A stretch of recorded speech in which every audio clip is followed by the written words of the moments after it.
Hi and welcome. I'm Midnight Truth, and it's so nice to have you here tonight, wherever you are right now, whether you're in bed, lying on the couch, or just looking for a quiet moment. I want you to know this time is for you. Take a deep breath in, and as you breathe out, feel the weight of the day start to fade. Let your mind settle, let your body relax, and let yourself simply be. There's no rush, no pressure, just this calm, quiet moment. If you'd like, you can close your eyes and imagine yourself in a peaceful place. Maybe it's a cozy room with soft, warm lighting. Or maybe it's under a starry sky, with a gentle breeze brushing against you. Wherever you feel safe and calm, let yourself drift there. I know many of you use these stories to fall asleep. So before we begin, make sure to like this video and subscribe to the channel. Also, where are you from and what time is it there? Tonight's story is gentle and soothing, perfect to carry you into a deep, restful sleep.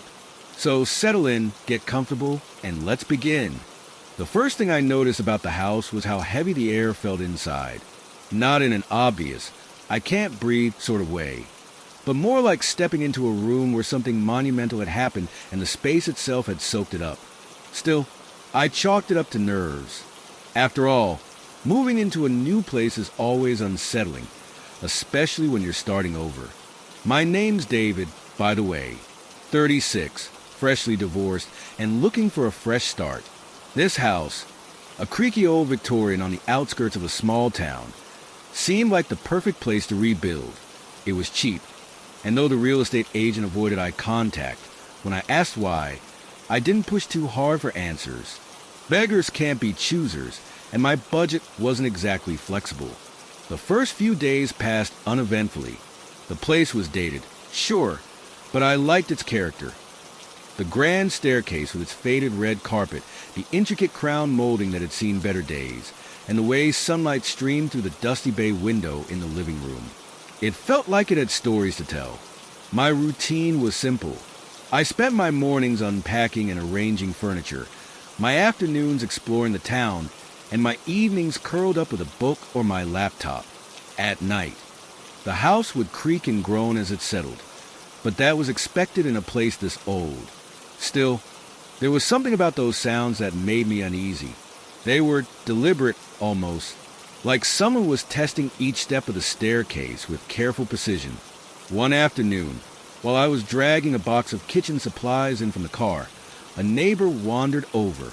He was an older man, probably in his late 60s, with a weathered face and a cigarette dangling from his lips. "New in town?" he asked, his voice gravelly. "Yeah," I replied, straightening up and wiping my hands on my jeans. "David, just moved in a few days ago." He nodded, his gaze drifting toward the house. "That's a peculiar place you've got there." "Peculiar?" He hesitated, then took a long drag of his cigarette. "You know, houses like that, they've got history. Folks say things about it, but you know how small towns are. People like to talk." "What kind of things?" "Oh, you know, strange noises, bad luck, tenants leaving in the middle of the night. That sort of thing." He flicked ash onto the pavement and gave me a sidelong glance. "But it's probably just the house settling. Old wood and all." I forced a laugh. "Yeah, that's what I figured." He didn't laugh with me. Instead, he offered a curt nod and walked off, muttering something I couldn't quite catch. That night, as I lay in bed, his words echoed in my mind. Strange noises. Tenants leaving in the middle of the night. I told myself not to be ridiculous. Every old house had its quirks. The wind rattled the windows. The floorboards groaned under shifting temperatures, and pipes knocked when water pressure changed. It was normal, but as I stared at the dark ceiling, a faint sound reached my ears. It was coming from downstairs, a soft creaking, like footsteps. I froze, every muscle in my body tensing. For a moment, I tried to rationalize it. Maybe I'd left a window open, and the breeze was moving something. Maybe it was the house settling again. The creaking continued, slow and deliberate, moving from the living room toward the base of the stairs. My heart hammered in my chest as I strained to hear more.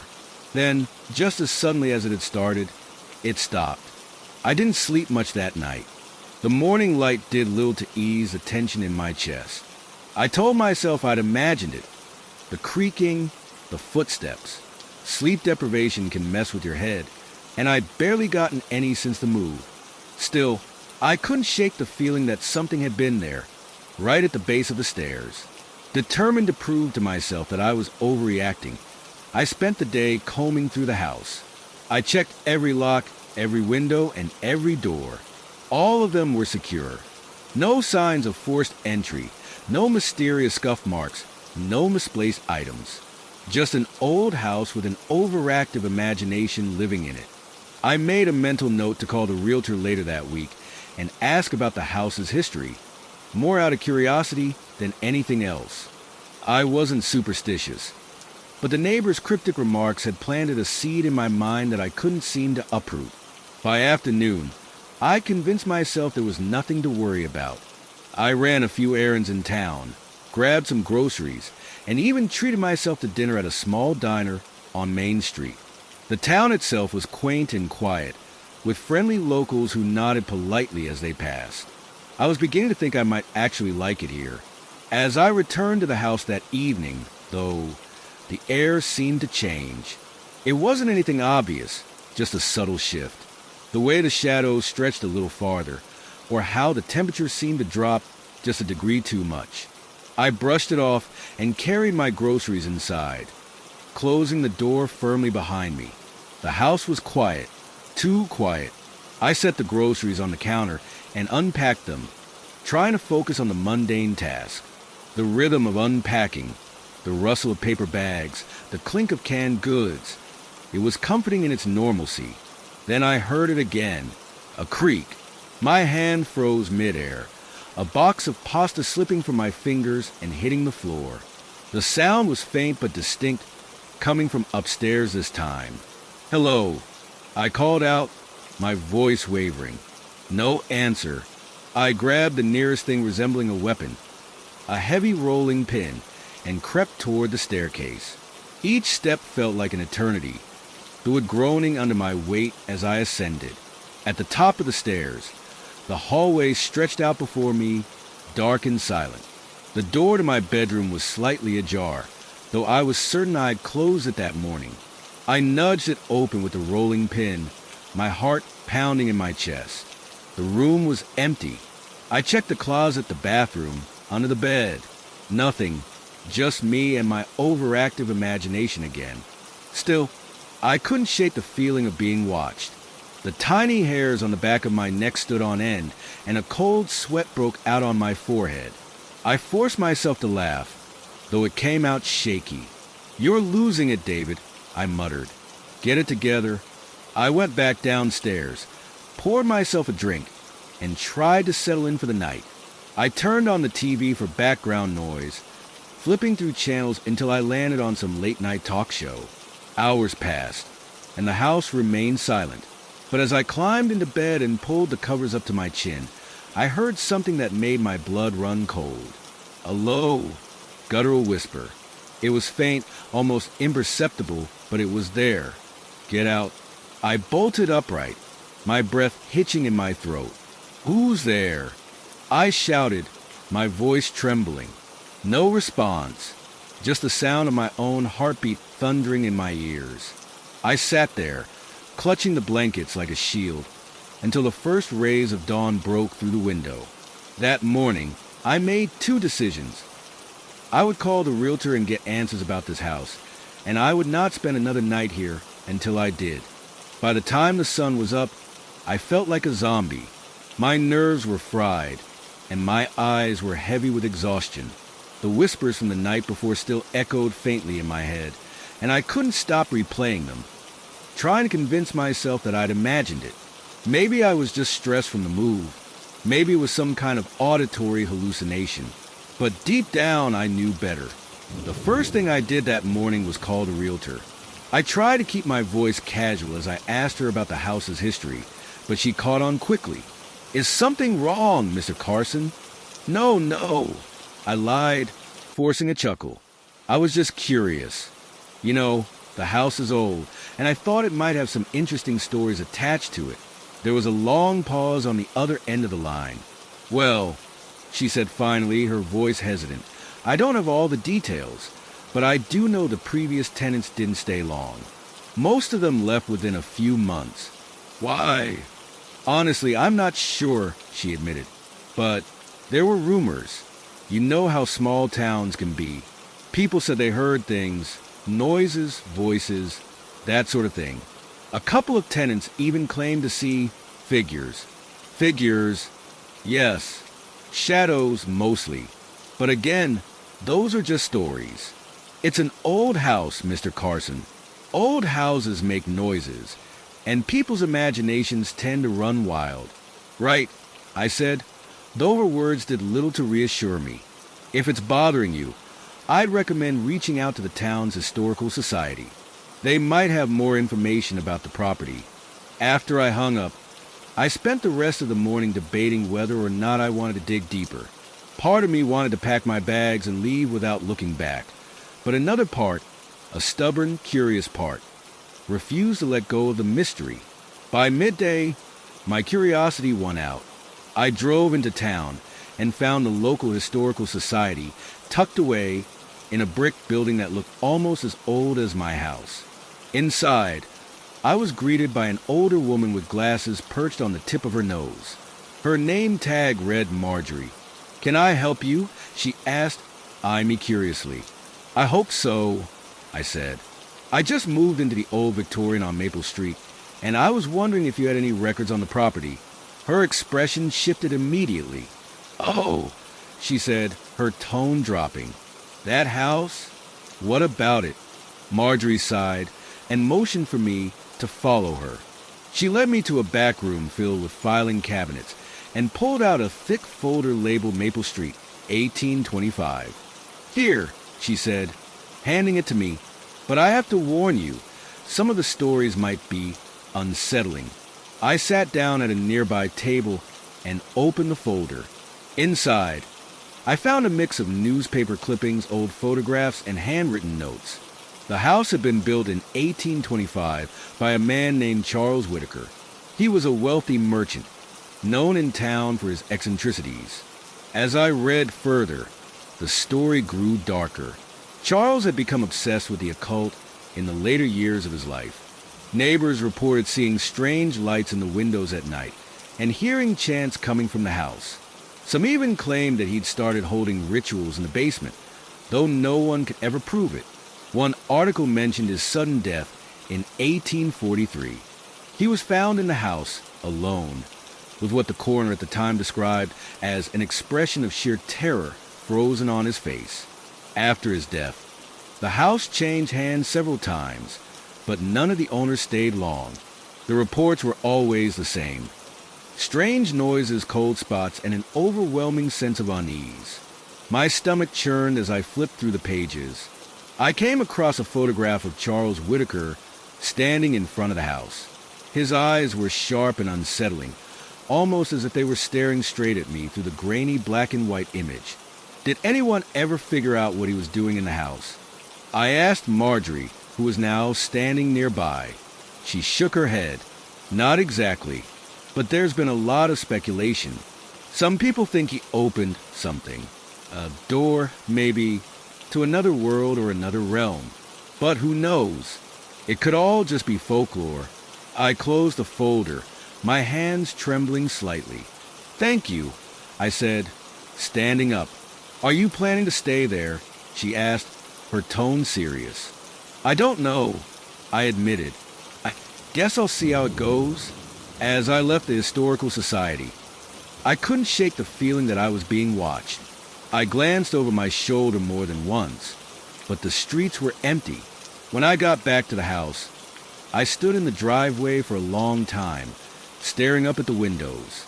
The shadows inside seemed to shift ever so slightly, as if something or someone was moving. That night, I decided to stay awake. I needed answers, and I wasn't going to find them in the daylight. The house felt different as the sun dipped below the horizon. It wasn't just the dim light or the long shadows creeping across the walls.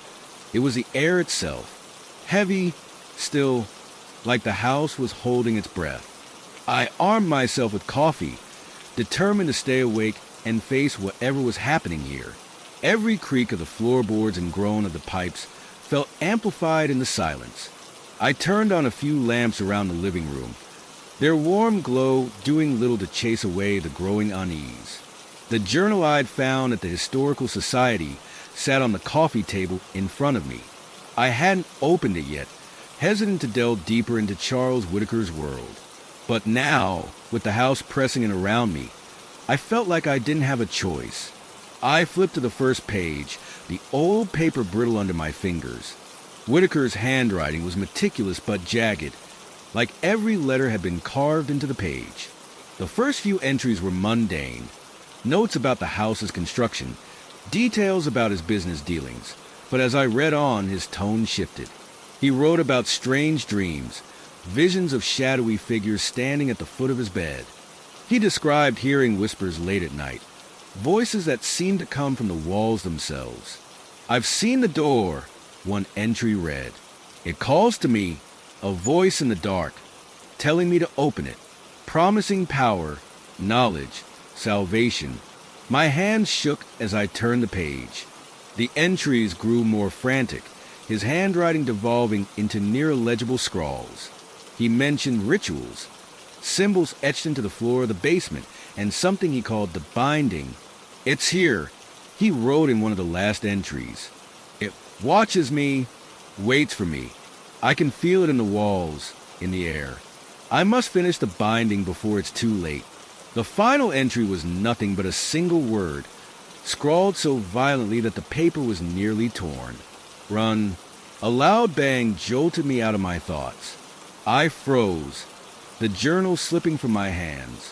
The sound had come from upstairs, directly above me. My heart pounded as I grabbed the flashlight I'd placed on the table earlier. I tried to tell myself it was nothing, maybe something falling off a shelf, but I knew better. I crept up the stairs, the flashlight trembling in my grip. The air grew colder with each step, a chill sinking deep into my bones.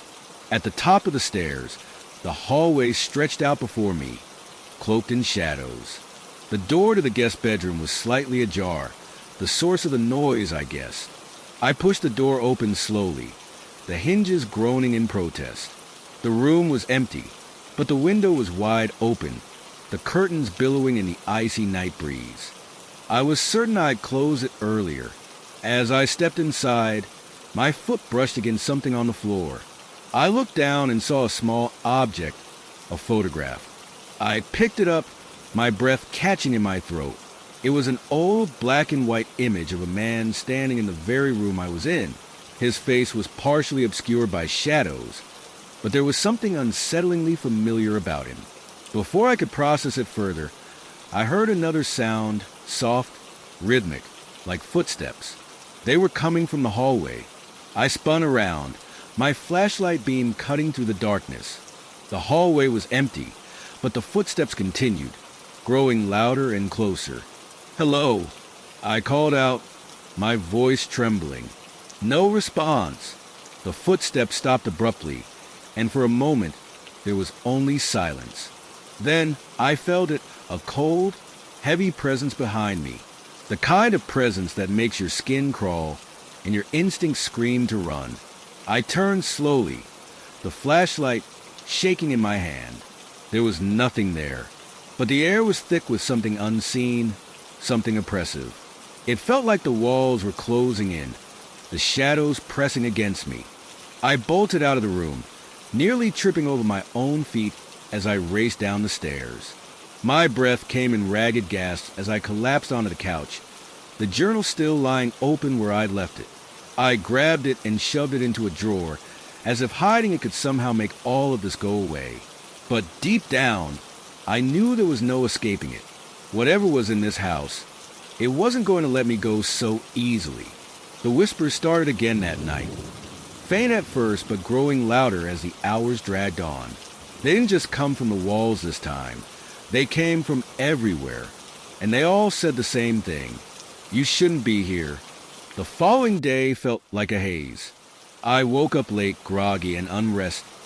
My sleep filled with images of dark figures chasing me through hallways, whispers that echoed in my mind, and a deep sense of dread that clung to me.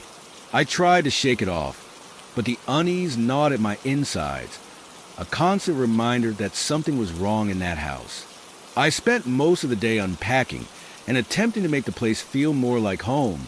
I had hoped that throwing myself into something productive would push away the unease. The walls, the floors, the creaky doors, all those little quirks that seemed harmless at first now felt ominous. Every corner I turned, every room I entered felt heavy with history, like the house itself was breathing, watching. It was nearly dusk when I realized I hadn't seen my neighbor yet. She'd been so kind when I moved in, giving me a warm smile and a wave, but we hadn't really talked beyond pleasantries. I decided it might be good to take a break from the claustrophobic atmosphere of the house and make a friendly connection with someone in the neighborhood. I walked outside and crossed the narrow street to her porch. Her house was similar to mine, old, weathered, with ivy crawling up the stone walls, but there was something more inviting about it. The porch light was on, and I knocked gently on the door. A moment later, she answered. "Hello," she said, her smile warm, though her eyes flickered with something unreadable when she saw me. "How's the house treating you?" I hesitated, unsure of how to ask what was really on my mind. "It's okay," I said slowly. It's a little different, with how old it is. I was wondering, has anyone ever mentioned anything odd about this place? Her eyes hardened for a brief moment, and I saw her glance over her shoulder before stepping aside to let me in. "Come on in. We can talk inside," she said, almost too quickly. Once inside, I noticed a few things about her home that made it feel much warmer, less oppressive.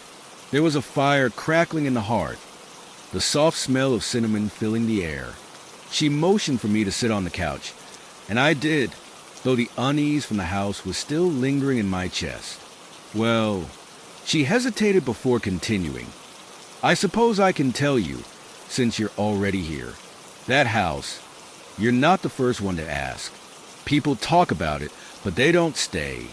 There's a history with that place." My heart skipped a beat.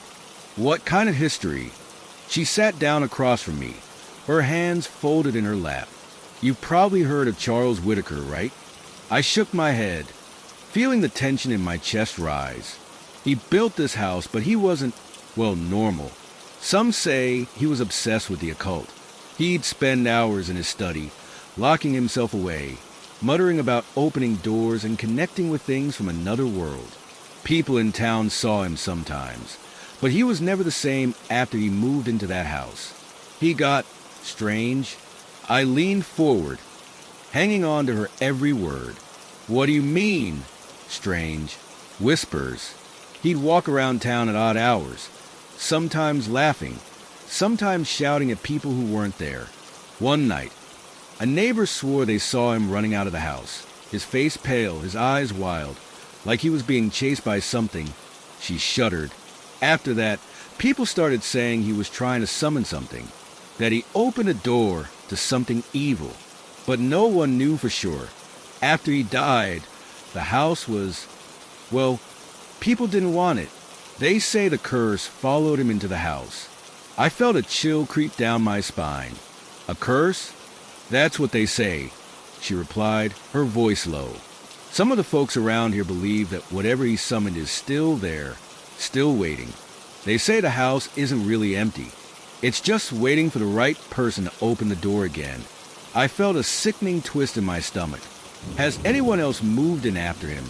She looked away, her eyes filled with a mix of pity and something else. Fear, maybe? "A few have, but they don't last long. They always leave. You're the first one in a while to stick around. Most folks just hear the stories and get out. But you, I don't know. You might want to leave too." I couldn't respond immediately. My mind was racing with the implications of everything she'd said.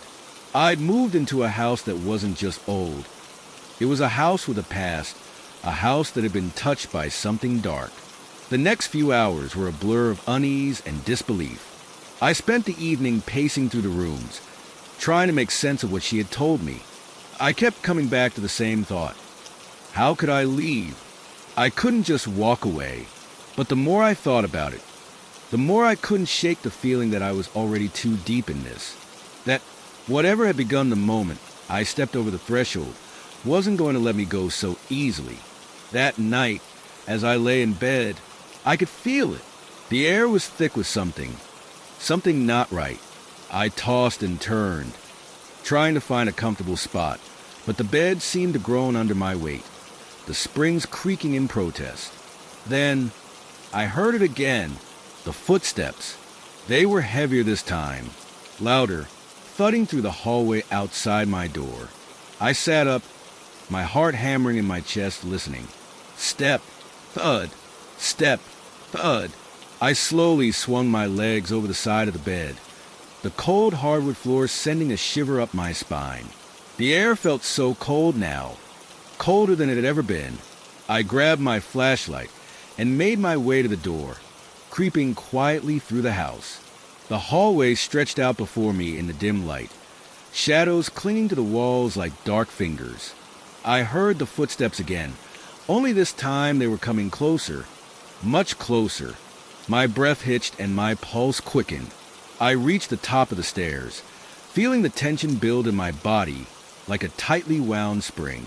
The darkness below seemed endless, and the faintest whisper of someone, seemed to echo from the shadows.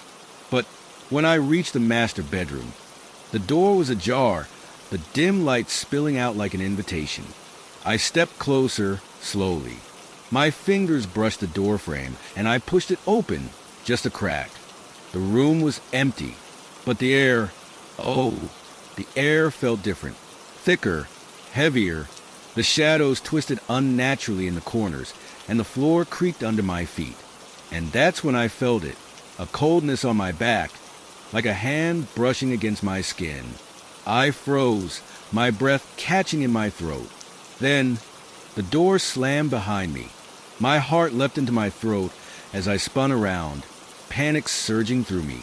I grabbed the door handle, yanking it open with all my strength. But it was stuck. The handle rattled, refusing to budge.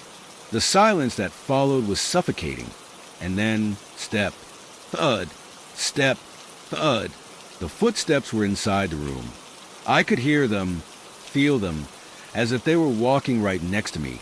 My body screamed at me to run, but I couldn't move. I just stood there, frozen.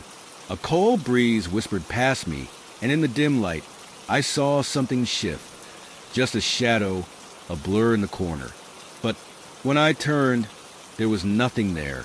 I bolted for the door, throwing my shoulder against it once again, and this time it opened. I ran out of the room, my mind whirling in panic. I didn't stop running until I was outside, gasping for air. I leaned against the cold stone steps, trying to steady myself. But as I looked up at the house, dark looming, the next few days were a blur of restless nights and anxious mornings. I tried to go about my daily routine, buying groceries, getting some fresh air, and even attempting to unpack the last of my boxes. But it felt like the house was always there, looming over me, its creaks and groans following me everywhere I went.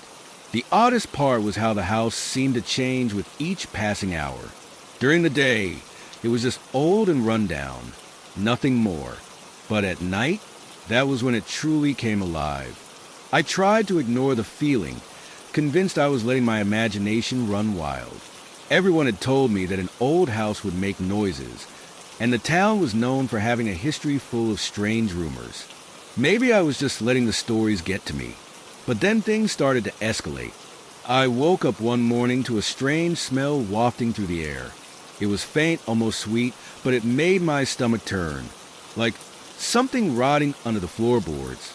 I couldn't place it, but it was strong enough to linger in the corners of the room. The floor creaked, and I quickly threw on my shoes, stepping out into the hallway. The scent followed me, clinging to my clothes. That night, as I lay in bed, I kept hearing scratching sounds just beneath the floorboards. It wasn't the usual creaks or groans. It was something deliberate, almost like fingernails dragging across wood. I held my breath, listening intently, but when I moved to stand up and investigate, it stopped. The silence that followed was suffocating, like the house was holding its breath, waiting for me to make the next move. I pushed the thought out of my mind and tried to sleep, but sleep wouldn't come. My eyes kept flicking to the dark corner of the room, where shadows seemed to twist and writhe in the dim light. It felt like something was lurking there, just out of sight, watching me. When I finally did manage to fall asleep, I dreamed. In the dream, I was standing in the center of the house, the air thick and heavy around me. There were no walls, no ceiling, just darkness. And then I heard it, the same heavy footsteps. Only this time, they were closer, much closer. The air grew colder, and I felt a hand brush against the back of my neck. My heart raced, and I spun around, but there was no one there. The darkness seemed to close in on me, suffocating me. I woke up with a gasp, my sheets tangled around me. The room was freezing, and for a moment, I thought I could still feel the weight of the air pressing down on me. I shot up from the bed and stumbled toward the window, throwing it open to let in the cool night air. As I stood there, staring out into the darkness, I saw something in the reflection, a figure. I whipped around, heart pounding in my chest, but the room was empty. The reflection was gone. I tried to tell myself it was nothing, just my mind playing tricks, but the feeling didn't go away. It clung to me like a shadow, following me around the house. The next day, I decided I needed to get out. I couldn't keep living like this, jumping at every creak and groan. Maybe I needed to talk to someone again, someone who knew the history of the house. That afternoon, I made my way to the local library. The town was small enough that everyone knew each other, and the librarian, an older woman named Mrs. Collins, was no exception. She had an unsettling way of looking at people, like she knew more than she let on. I found her in the back of the library, sorting through a stack of books. "Can I help you?" she asked, her voice quiet, almost too soft. I hesitated. I've been having some strange experiences in my new house. I was wondering if you knew anything about it, the history of the place. She didn't answer right away. Instead, she studied me for a long moment, her eyes narrowing. "You're talking about the Whitaker house, aren't you?" I nodded, my throat dry. Her face grew darker. "I've heard the rumors. People who live there often have bad luck. They say Charles Whitaker was obsessed with the occult. Some even say he was trying to summon something that still lingers in that house." She paused, glancing around the room as if making sure no one was listening. "I've been in that house before, long ago, when it was still standing strong. It was different back then, but the last time I saw it, the place had already begun to fall apart. People started hearing strange noises, voices, sometimes even seeing things that weren't there. The house was built on land that was, well, not meant for living on. There's something about it, something old." I felt my stomach turn as she spoke, her words like a dark cloud settling over me. "What do you mean by not meant for living on?" "That's not something people usually talk about," she said, shaking her head slowly. "But you should be careful. Sometimes these things, these curses, can be broken. Sometimes they can't." I could barely process what she was saying. A curse? Was that even real? Was I really living in a house that was somehow cursed? Mrs. Collins seemed to notice my confusion and gave me a long look, her expression softening. "Maybe you should go to the town archives. See if you can find anything about the Whitaker family's history. But be warned, what you find may not be what you want to know." I thanked her, feeling the weight of her words pressing on my chest. I knew I couldn't ignore it anymore. If there was a chance of finding some answers, something that could help me understand what was happening in that house, I had to try. I spent the rest of the day at the archives, scouring old records and newspapers. I found snippets of articles about Charles Whitaker, most of them vague and unsettling. There were mentions of strange rituals, whispers about cults and forbidden knowledge, and several accounts of people who had lived in the house before me, each one moving out suddenly, leaving behind only fragments of their stories.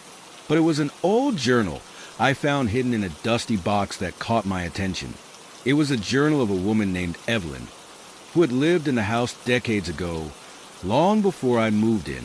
The handwriting was shaky, and the pages were yellowed with age. But as I flipped through them, I found accounts of strange happenings.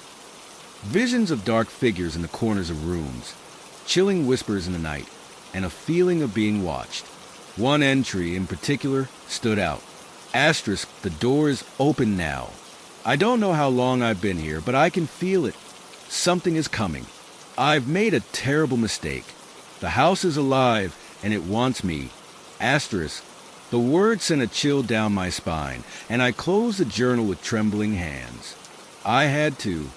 I couldn't shake the feeling that something was closing in on me.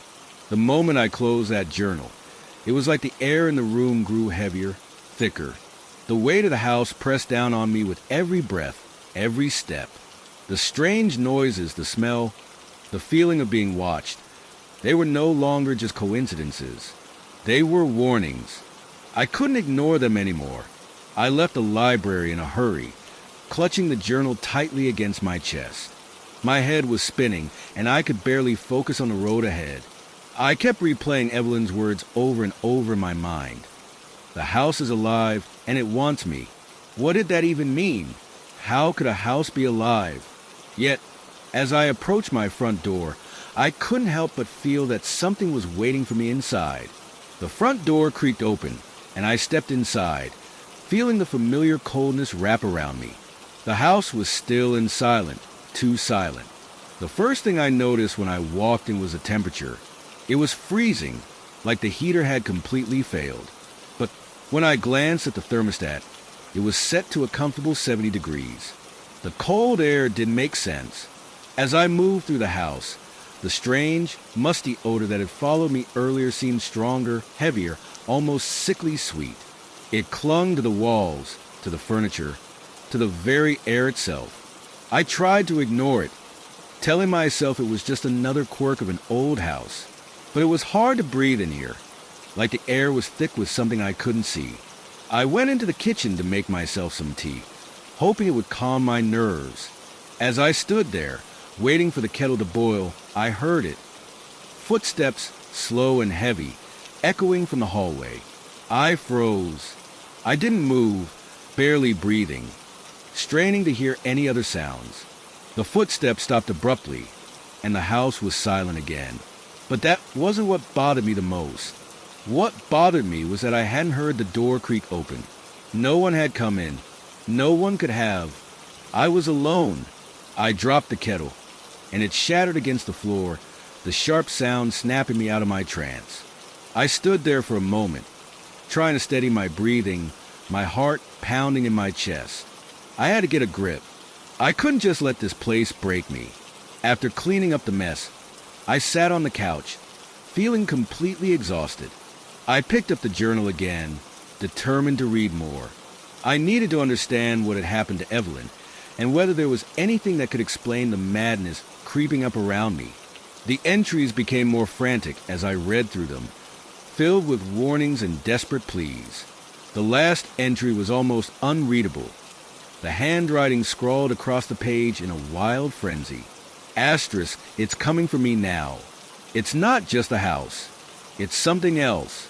I've tried to leave, but every time I think I've gotten away, I find myself back here. The door is open. The house is calling me. The house is hungry. Asterisk. I dropped the journal, my hands shaking. The room felt colder now, the air thick with dread. I glanced around, but there was nothing I could see at least. But I could feel it. I could feel something watching me from the corners of the room. It was then that I heard the tapping, soft, rhythmic, almost like a whisper against the walls. I stood up, my legs unsteady, and followed the sound. It was coming from upstairs. I had never gone up there after I moved in. I never felt the need to. But now, the sound was pulling me, urging me to go up. The stairs creaked under my weight as I ascended, each step making my heart race faster. The air was thick with the same stale scent I had noticed earlier, and the cold seemed to intensify the higher I went. At the top of the stairs, I stopped, my hand resting on the banister, my pulse hammering in my throat. The tapping was louder now, sharper. It was coming from the room at the end of the hallway. I forced my feet to move, each step feeling like it took an eternity. When I reached the door, it was ajar just barely. I stood there for a moment, hesitating. I knew I should leave. I knew I shouldn't open that door, but I couldn't stop myself. I pushed the door open, my heart in my throat. The room was empty, save for a small writing desk in the corner and an old rocking chair that was slowly swaying back and forth. The tapping sound was gone, but there, in the center of the room, was something I hadn't noticed before. A small, dusty book lying on the floor, its pages flipped open as if someone had been reading it. I approached cautiously, my fingers trembling as I bent down to pick it up. The cover was faded and worn, but there was something familiar about it, something that made my skin crawl. It looked like the journal, but smaller, thinner. I opened it, the pages crackling under my fingers, and froze. The writing was the same frantic scrawl, the same warnings. Only now, the entries were about me. Asterisk, she found it. She's here in my house. She's opened the door. Asterisk, my stomach dropped. I slammed the book shut and stumbled backward, my mind racing. How could it know? How could this thing, this house, know who I was? The air around me grew colder, and I heard the footsteps again.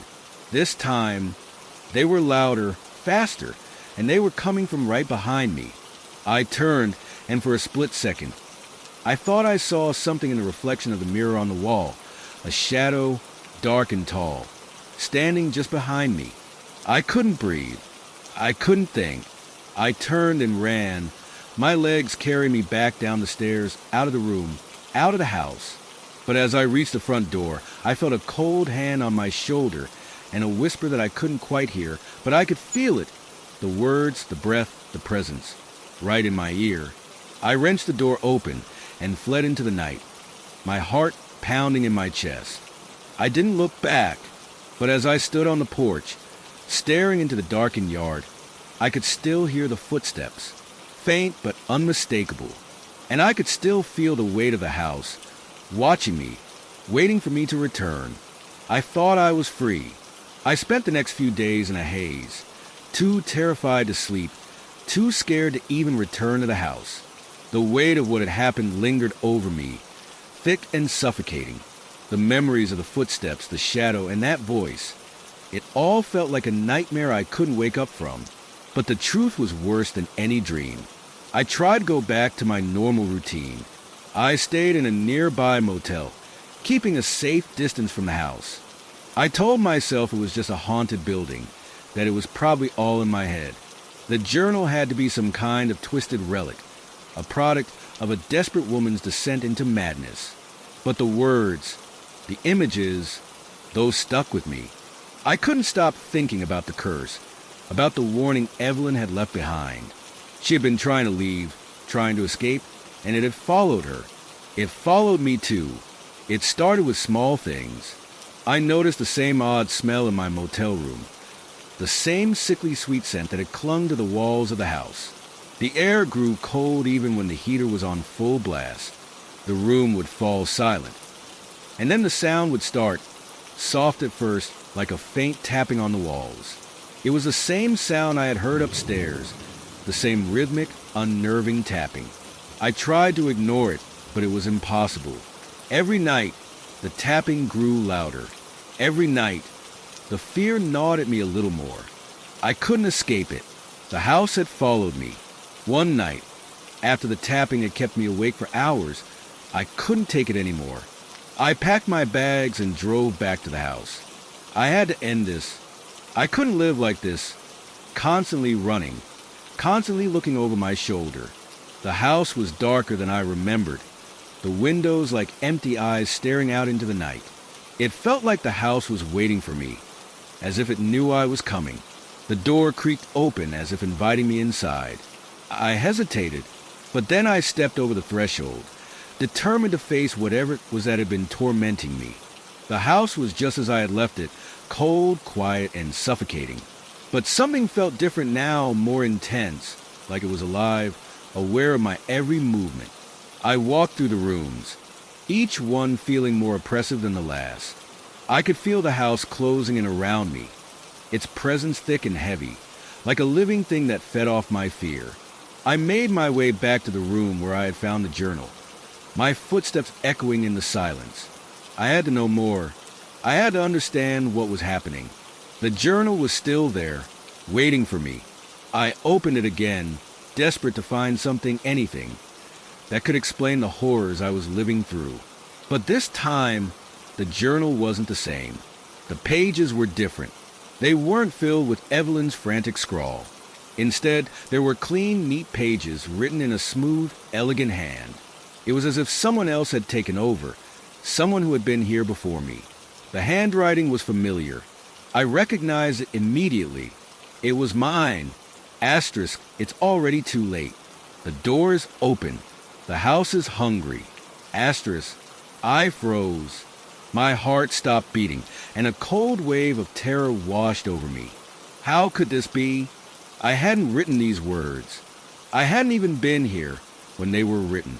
But there they were, my own words, written on the pages in front of me. I turned the pages desperately, each one revealing more of the same chilling, unsettling writing. It was a record of everything that had happened to me, everything that I hadn't even realized until now. Asterisk, the footsteps are louder now. I can hear them following me, just behind me. I can't escape. It's in my mind. It's in my soul. Asterisk, the words burned into my mind as I read them, each sentence twisting my thoughts, warping my reality. And then I saw it. The final entry, written in bold letters that seemed to bleed off the page. Asterisk, she has become me. She will never leave. The house is mine now. Asterisk, I could feel it then.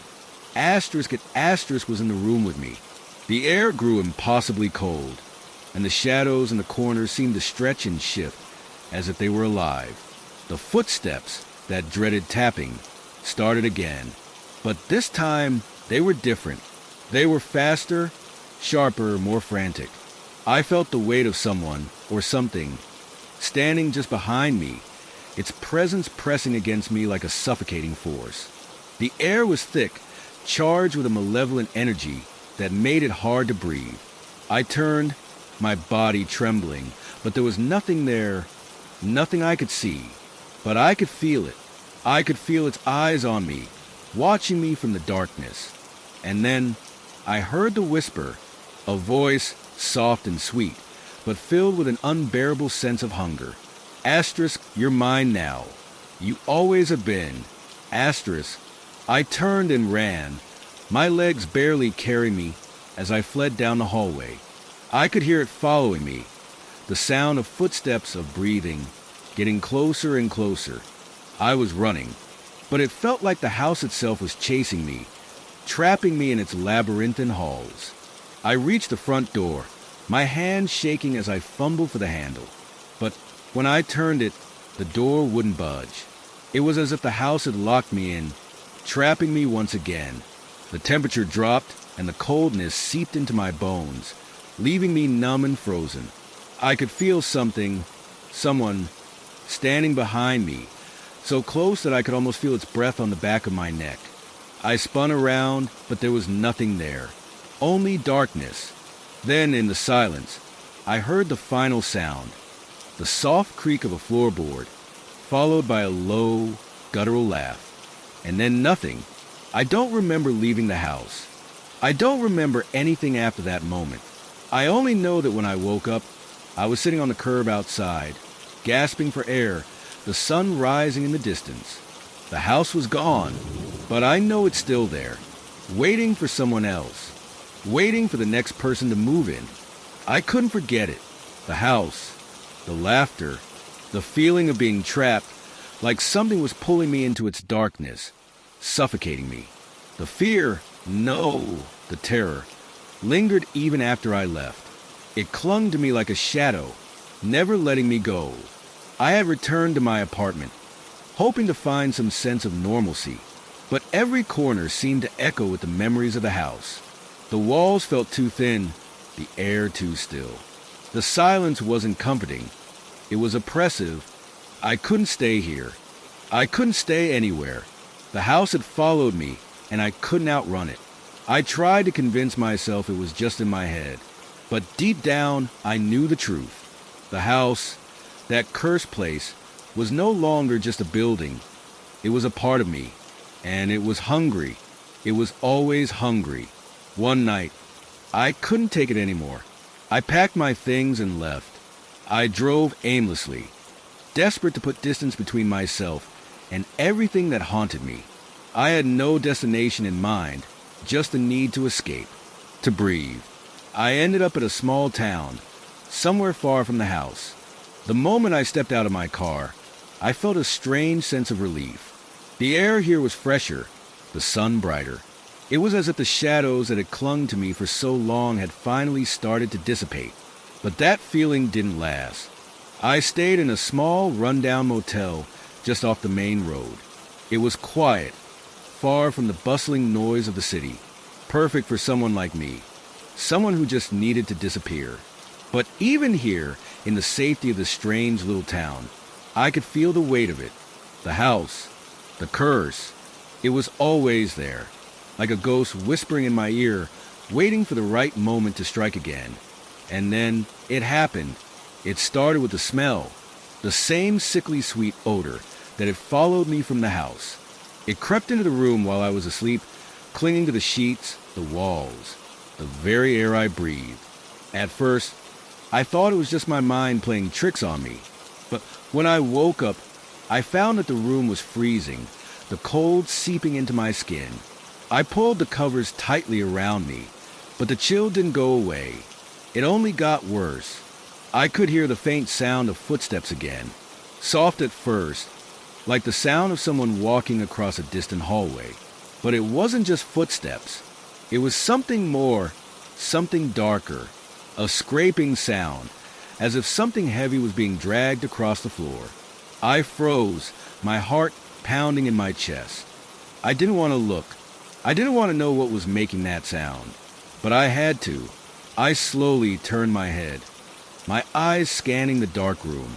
Nothing, but then I saw it, the shadow in the corner of the room, barely visible in the dim light. It was moving, slowly, deliberately. It was as if it was waiting for me to notice. I turned away, my breath catching in my throat, but it wasn't enough to stop the panic rising in my chest. I couldn't escape it. The shadow, the footsteps, they were following me again. I bolted out of bed, rushing to the door. But as I reached for the handle, the room seemed to stretch and warp before my eyes. The walls closed in. The floor beneath me buckled.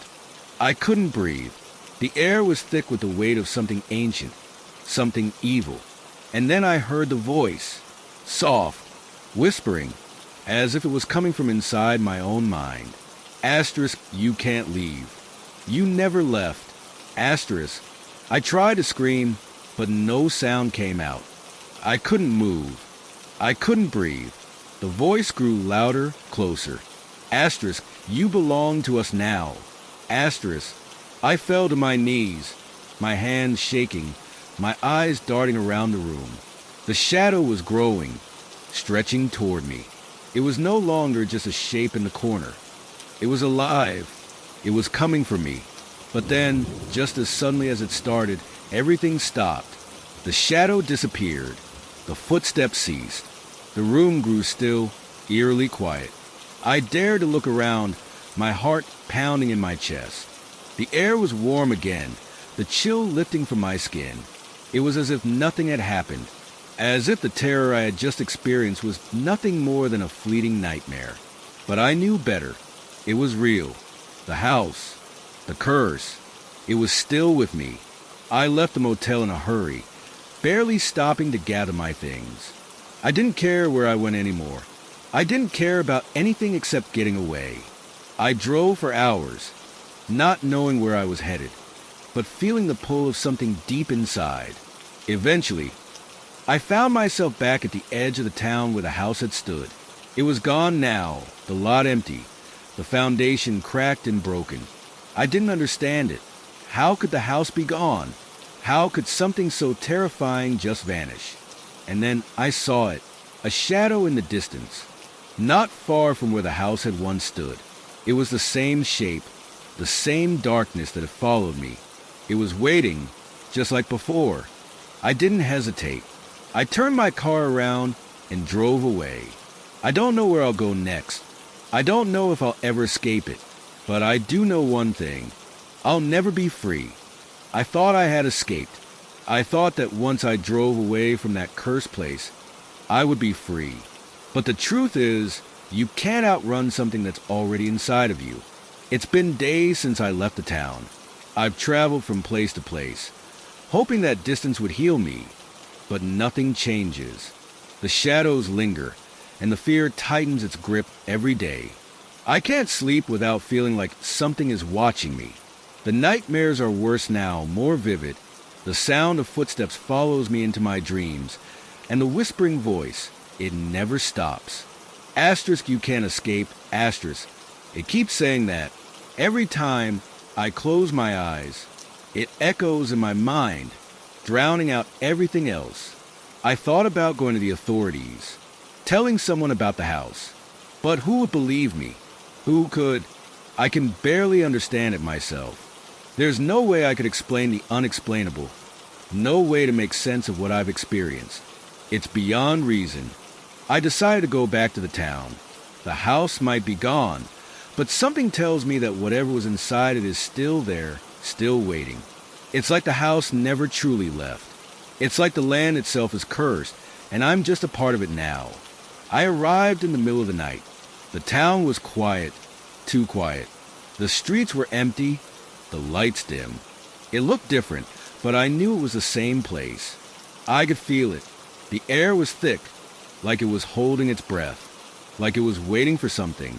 I parked my car near the old lot where the house used to stand. The ground was bare, the foundation shattered.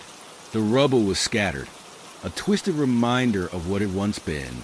Nothing remained but memories and the lingering sense of wrongness.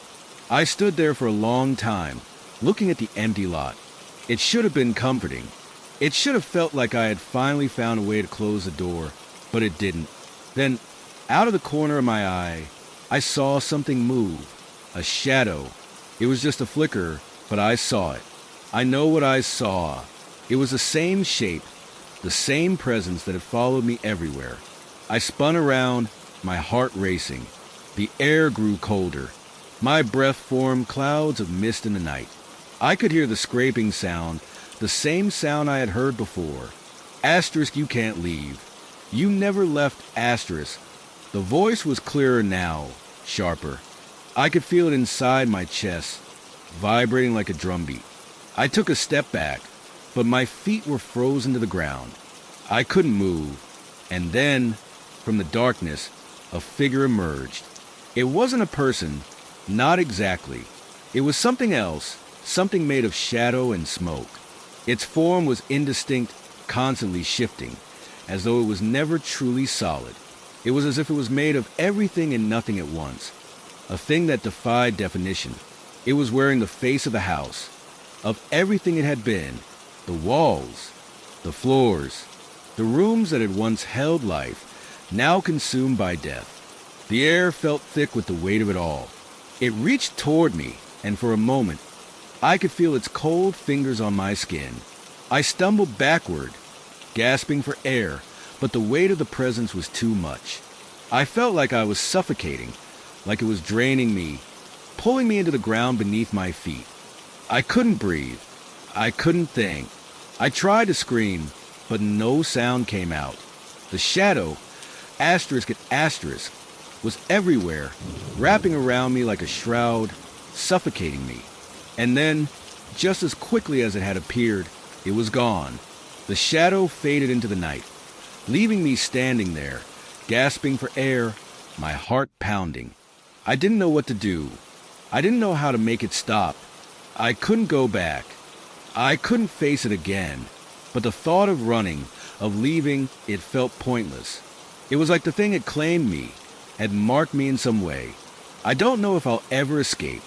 I don't know if I'm even supposed to. But I can't stay here. Not like this. Not anymore. I left that night, without a second thought. I didn't even pack my things. I just drove. I didn't care where. Just away. The road stretched before me, an endless path. I had nowhere to go, but I had to keep moving. I couldn't stay in one place long enough to let it find me. The thing was still there, in the back of my mind. Always waiting. Always watching. I could feel its eyes on me. And no matter where I went, no matter how far I ran, I knew one thing for sure. I'd never be free. I had never realized just how terrifying silence could be. The world outside was quiet, the night heavy with the sound of my tires against the pavement, the wind whispering through the trees. But in my mind, there was no silence. There was only the sound of footsteps. Even as I drove, I could hear them, that unmistakable rhythm, echoing in my mind. Thud, thud, thud. It wasn't just the sound of footsteps. It was the sound of something following me. It was the sound of something hunting me. I had tried to outrun it, to escape it, but no matter how far I drove, no matter how much distance I put between myself and the town, the thing was there. The air around me seemed to warp and twist, the temperature dropping without warning, the shadows lengthening in ways they shouldn't. It felt like the world itself was alive, and it was suffocating me. I pulled off the road and found a small, run-down diner just outside of town. The neon sign flickered above the door, the glow casting an eerie light over the empty parking lot. My heart thudded in my chest as I stepped out of the car. It felt like the silence was pressing down on me, urging me to stay in the safety of the car. But I couldn't. I couldn't just keep driving either. The door opened with a screech, the bell above it ringing as I stepped inside. The warm air hit me, thick with the scent of coffee and grease. The diner was nearly empty, just a few tired souls nursing cups of coffee at the counter. The woman behind the counter looked up at me as I entered, her face creased with years of hard work and worry. She smiled softly, though it didn't quite reach her eyes. "What can I get you, Han?" she asked. I hesitated, not sure if I even wanted anything. The place felt off. The walls were faded, the table sticky with years of use. But something about it, something in the air, made me stay. "I'll take coffee," I said, my voice sounding strange hollow. "Black." She nodded and turned toward the coffee machine, leaving me to my thoughts. I glanced around the room, my gaze lingering on the small booths and faded pictures on the walls. But my eyes kept returning to the woman, watching her every move. I tried to shake off the feeling. It wasn't like I was being watched. No, it was more than that. It was like I was being listened to, the way her movements were so precise, as if she knew exactly how much coffee to pour before she even started. "Here you go," she said, placing the cup in front of me. Her eyes met mine, and I saw something flicker in them, something I couldn't place. "Thanks," I muttered, my hand shaking slightly as I took the cup.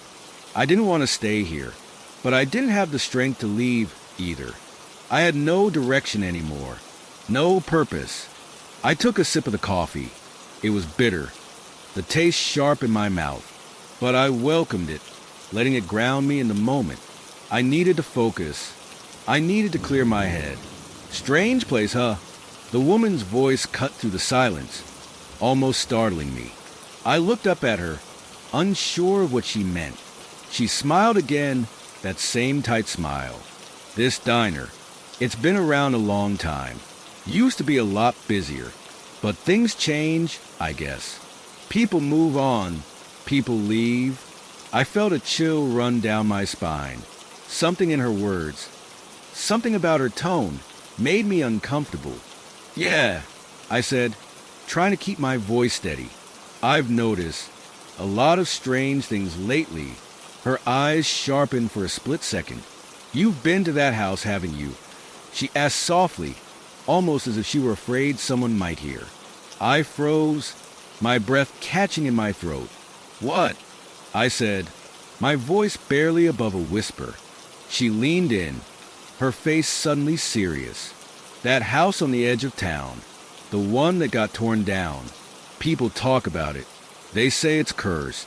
People who live there, they don't stay long. They leave or they disappear. It's not just the house, you know. It's the land. The whole place is tainted." I could feel the color drain from my face. My stomach twisted into knots. "How do you know about that?" I asked, my voice barely a whisper. She looked at me with a strange, knowing expression. "I've seen it happen. People who leave after they've been there, they're never the same. You can't just walk away from that kind of place. It gets inside you." I felt a surge of panic. It's still with me," I whispered. "I can feel it."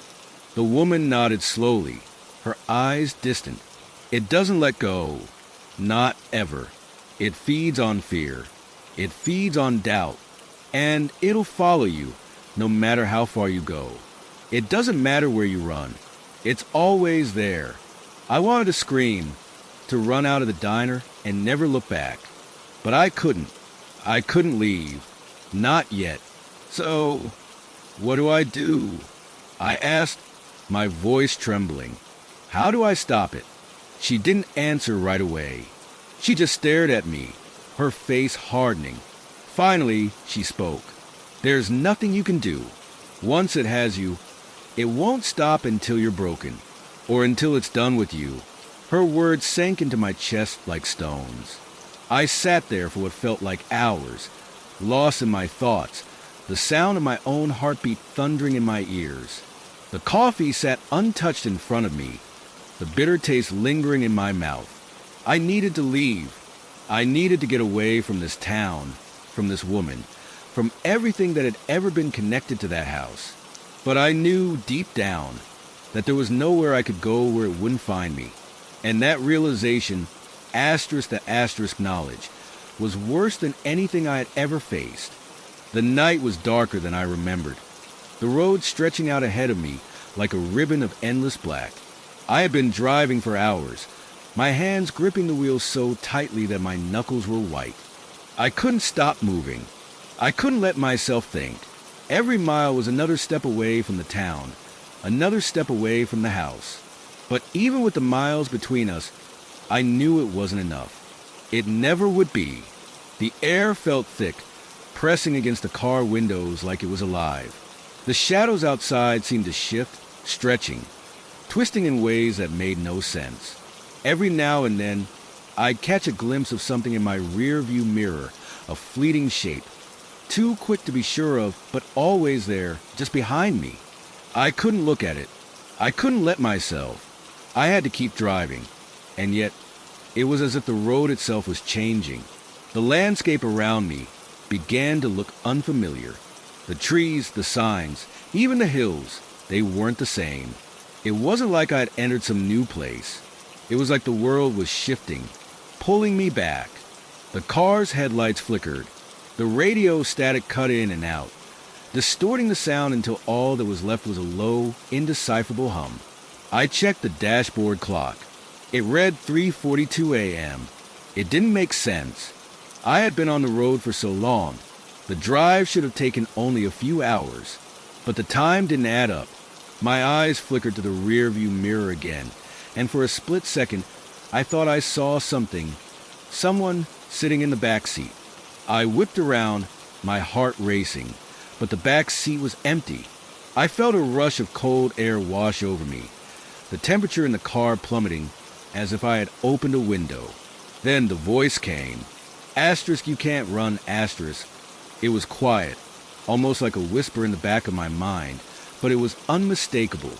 The same voice, the same cold tone. I gripped the wheel tighter, my heart pounding in my chest. There was no escape. The words, those three simple words, echoed in my head as the shadows outside seemed to grow deeper, more oppressive. I kept driving. I kept my eyes forward, never daring to glance in the rearview mirror again. And then, without warning, the road ended. It wasn't a normal dead end. It wasn't marked with any signs. The road simply stopped, swallowed up by the darkness. The headlights of the car cast an eerie glow, illuminating nothing but a vast, empty blackness ahead. I slammed on the brakes, my tires screeching in protest as the car jolted to a stop. I sat there, staring into the void, my breath coming in ragged gasps. I couldn't move. I couldn't think.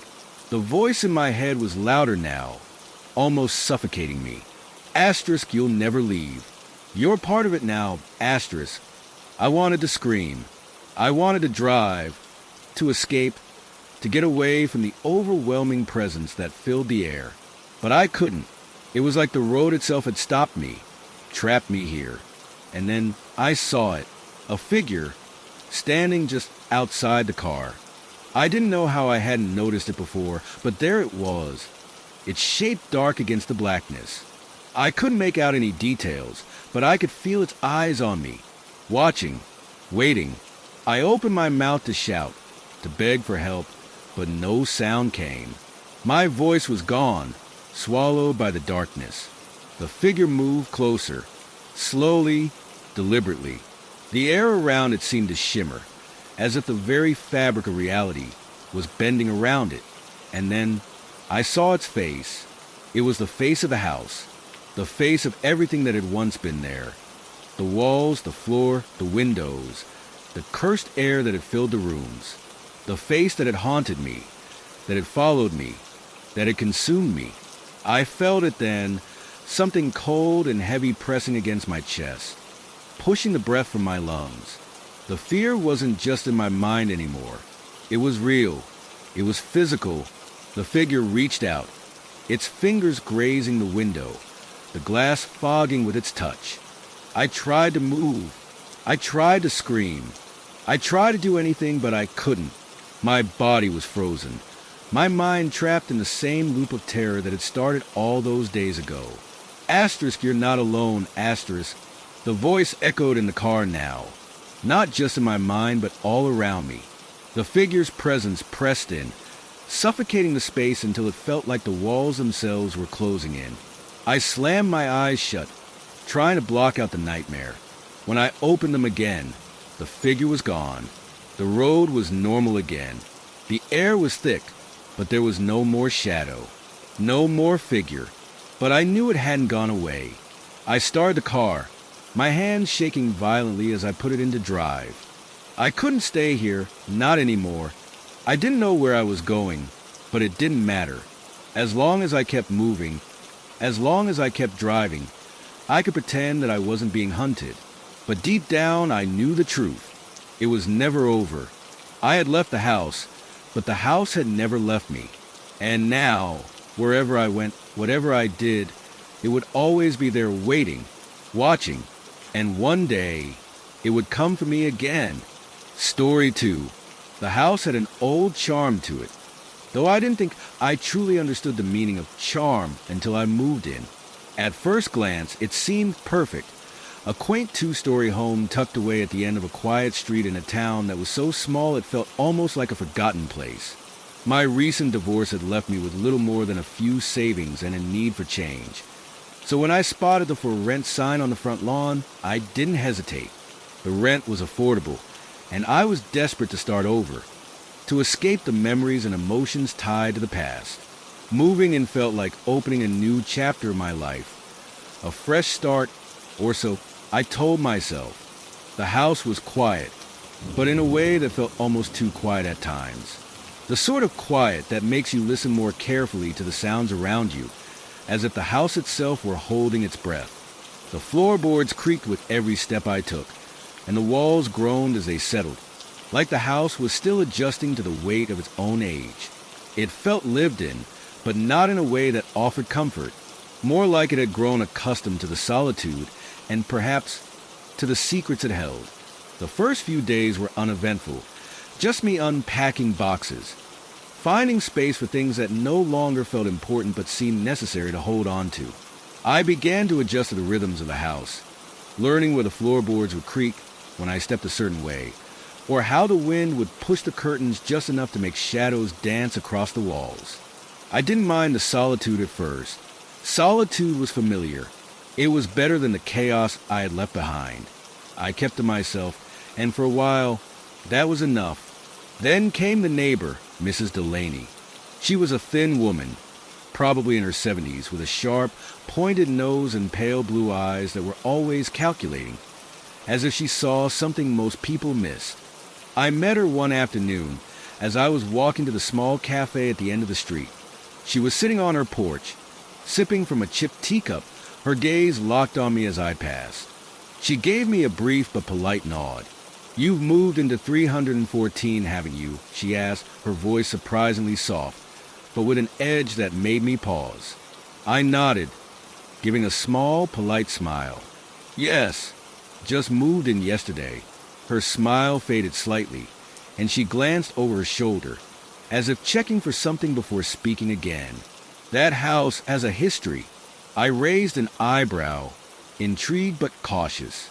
I had expected her to ask about my plans for the place, or maybe offer a quick hello, but this was different.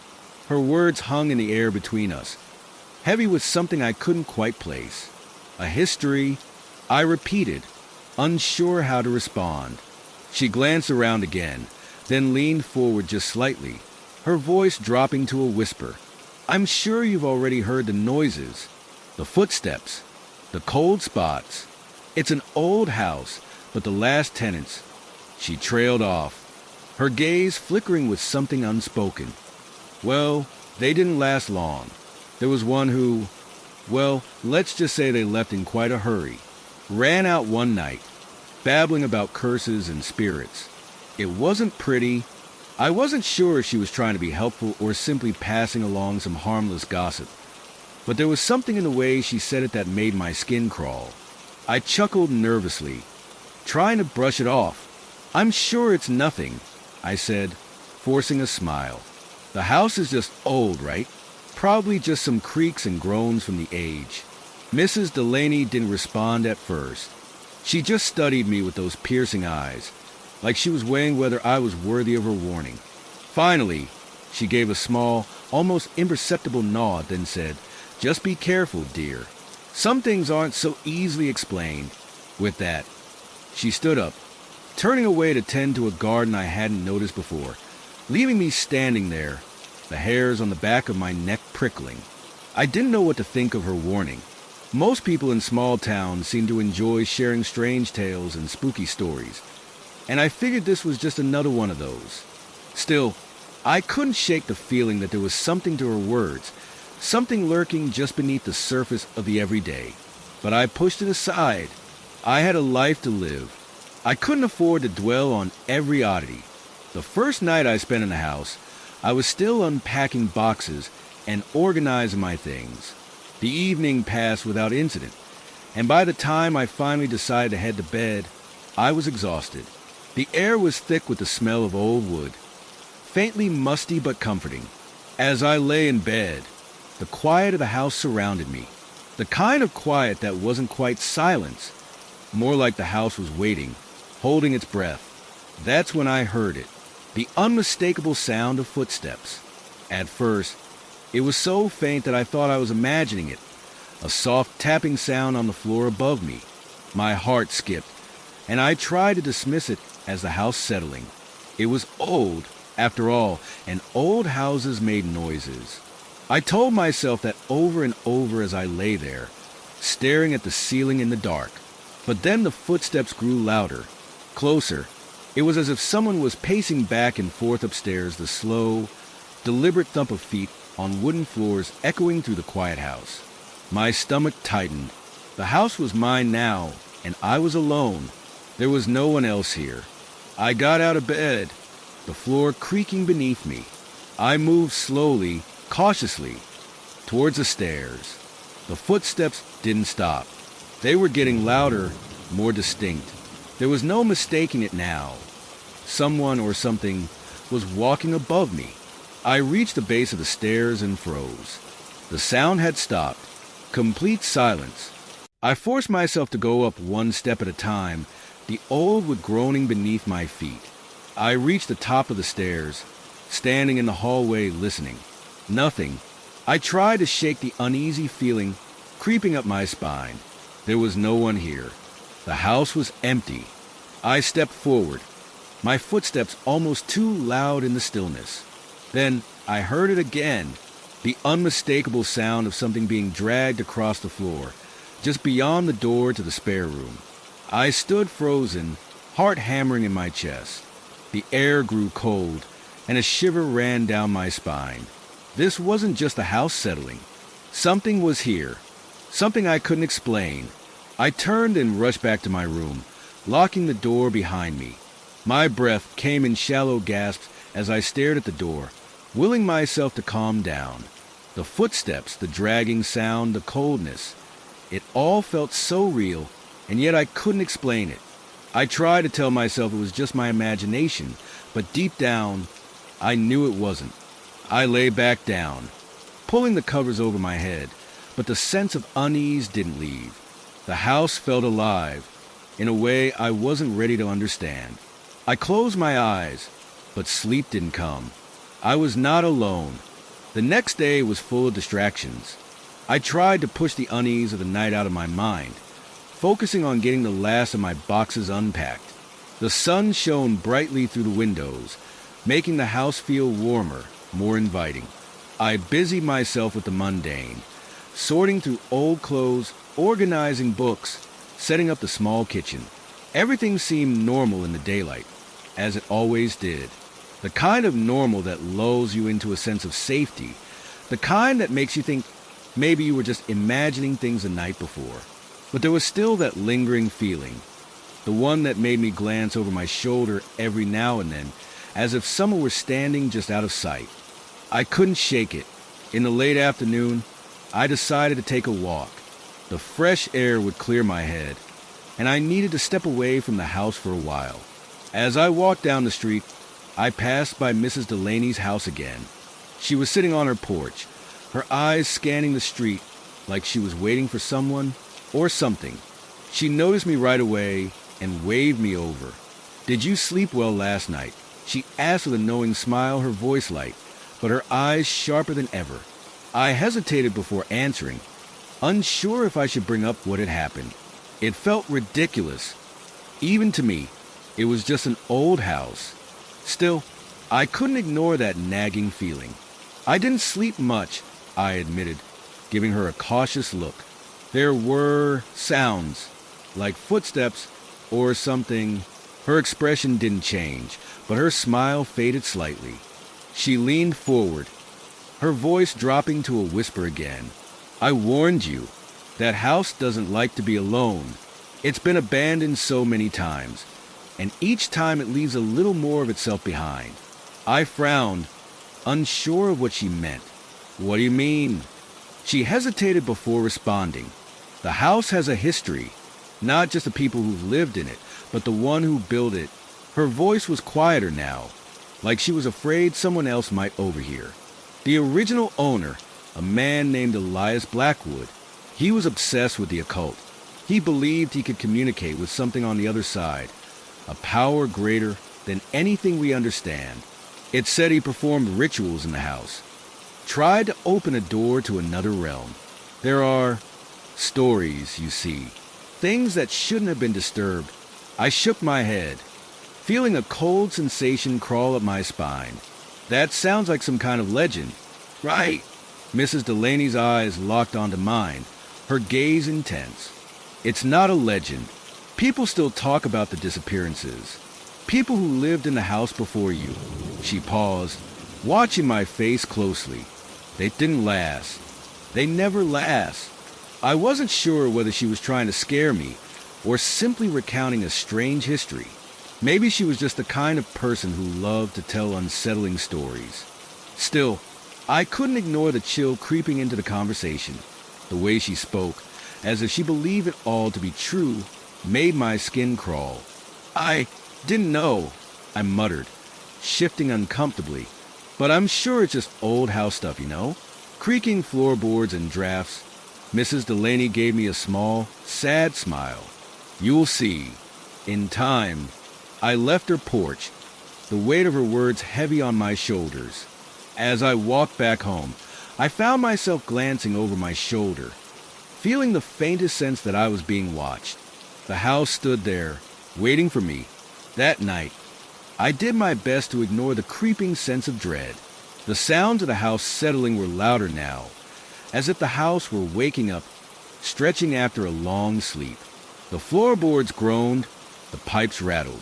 I tried to tell myself it was nothing, that it was all just the normal noises of an old building. But the footsteps came again. This time, they were unmistakable, deliberate, pacing back and forth above me. The sound was so clear, so distinct, it was impossible to ignore. I sat up in bed, my heart hammering in my chest. I told myself it was a house. Just a house. The house settling. But then, there was something else, a dragging sound.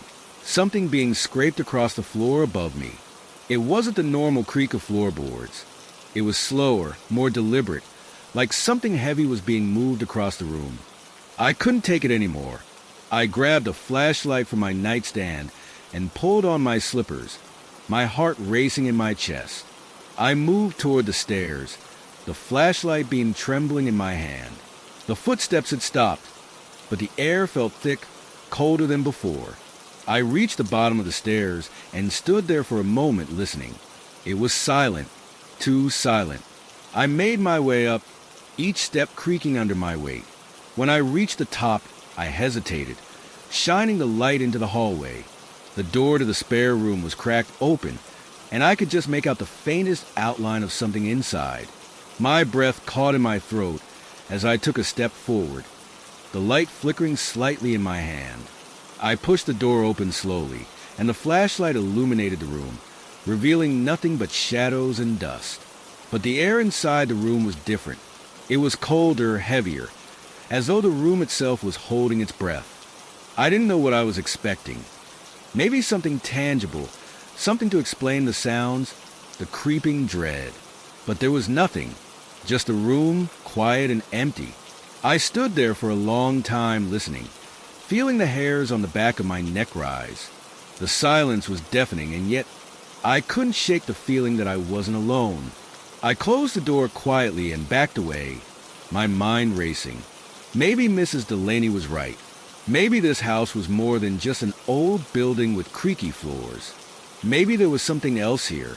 I spent the rest of the night awake, staring at the ceiling, the sounds of the house too loud, too real. The footsteps had stopped, but the house still felt alive. I didn't know what I had gotten myself into, but I knew one thing for certain. The house wasn't empty. The next morning, I felt exhausted but restless. The events of the night had stirred something deep inside me, a sense of unease that refused to go away.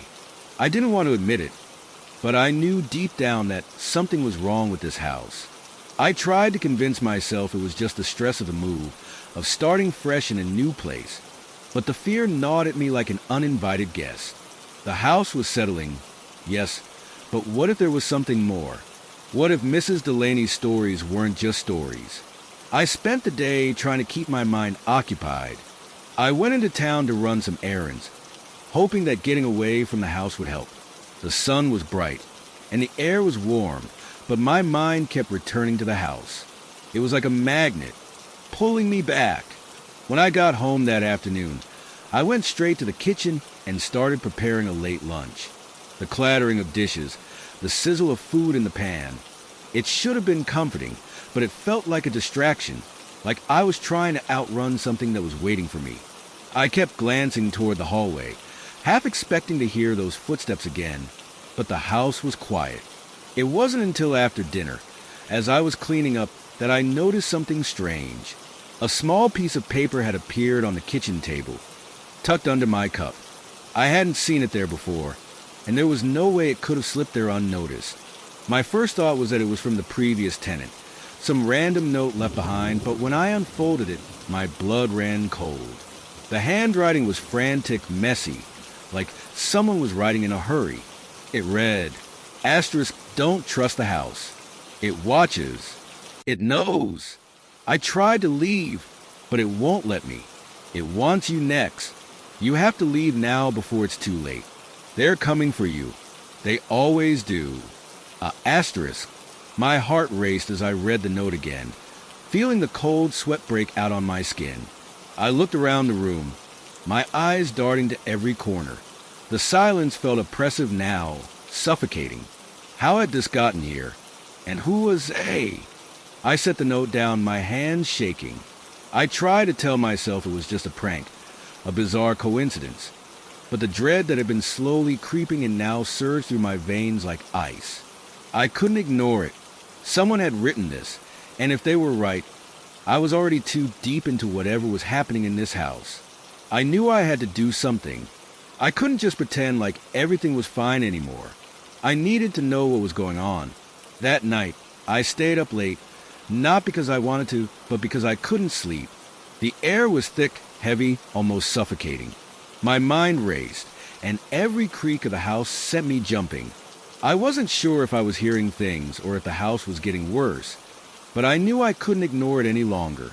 Around midnight, I decided to take a closer look at the spare room upstairs, the one where I had felt that strange coldness before. I hadn't spent much time in there since I moved in, but now, it seemed like the most logical place to start. I grabbed a flashlight and made my way up the stairs, the beams of light dancing on the walls as I moved. As I stood at the door, I hesitated. There was something unnerving about that room.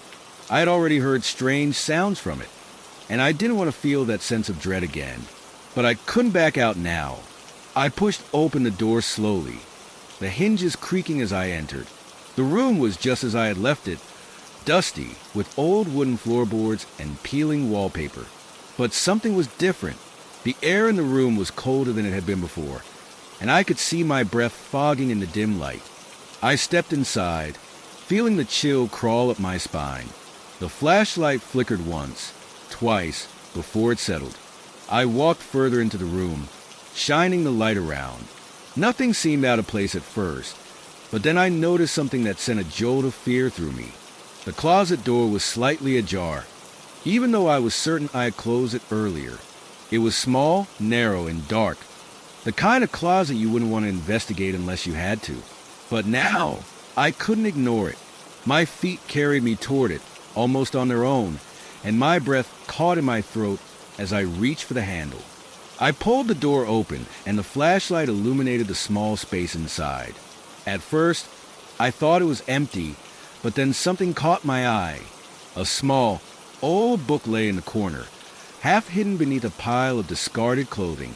My hands trembled as I reached for it. The book was weathered, its pages yellowed with age, and it looked as if it had been here for years. I opened it carefully, my fingers brushing against the pages.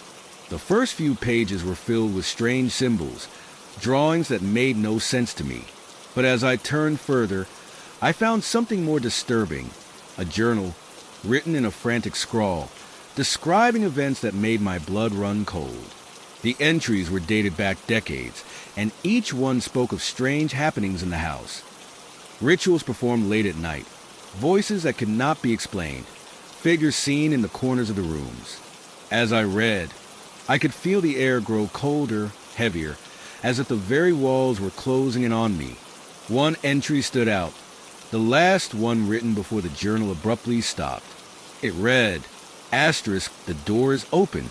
I can hear them now in the walls, in the floorboards.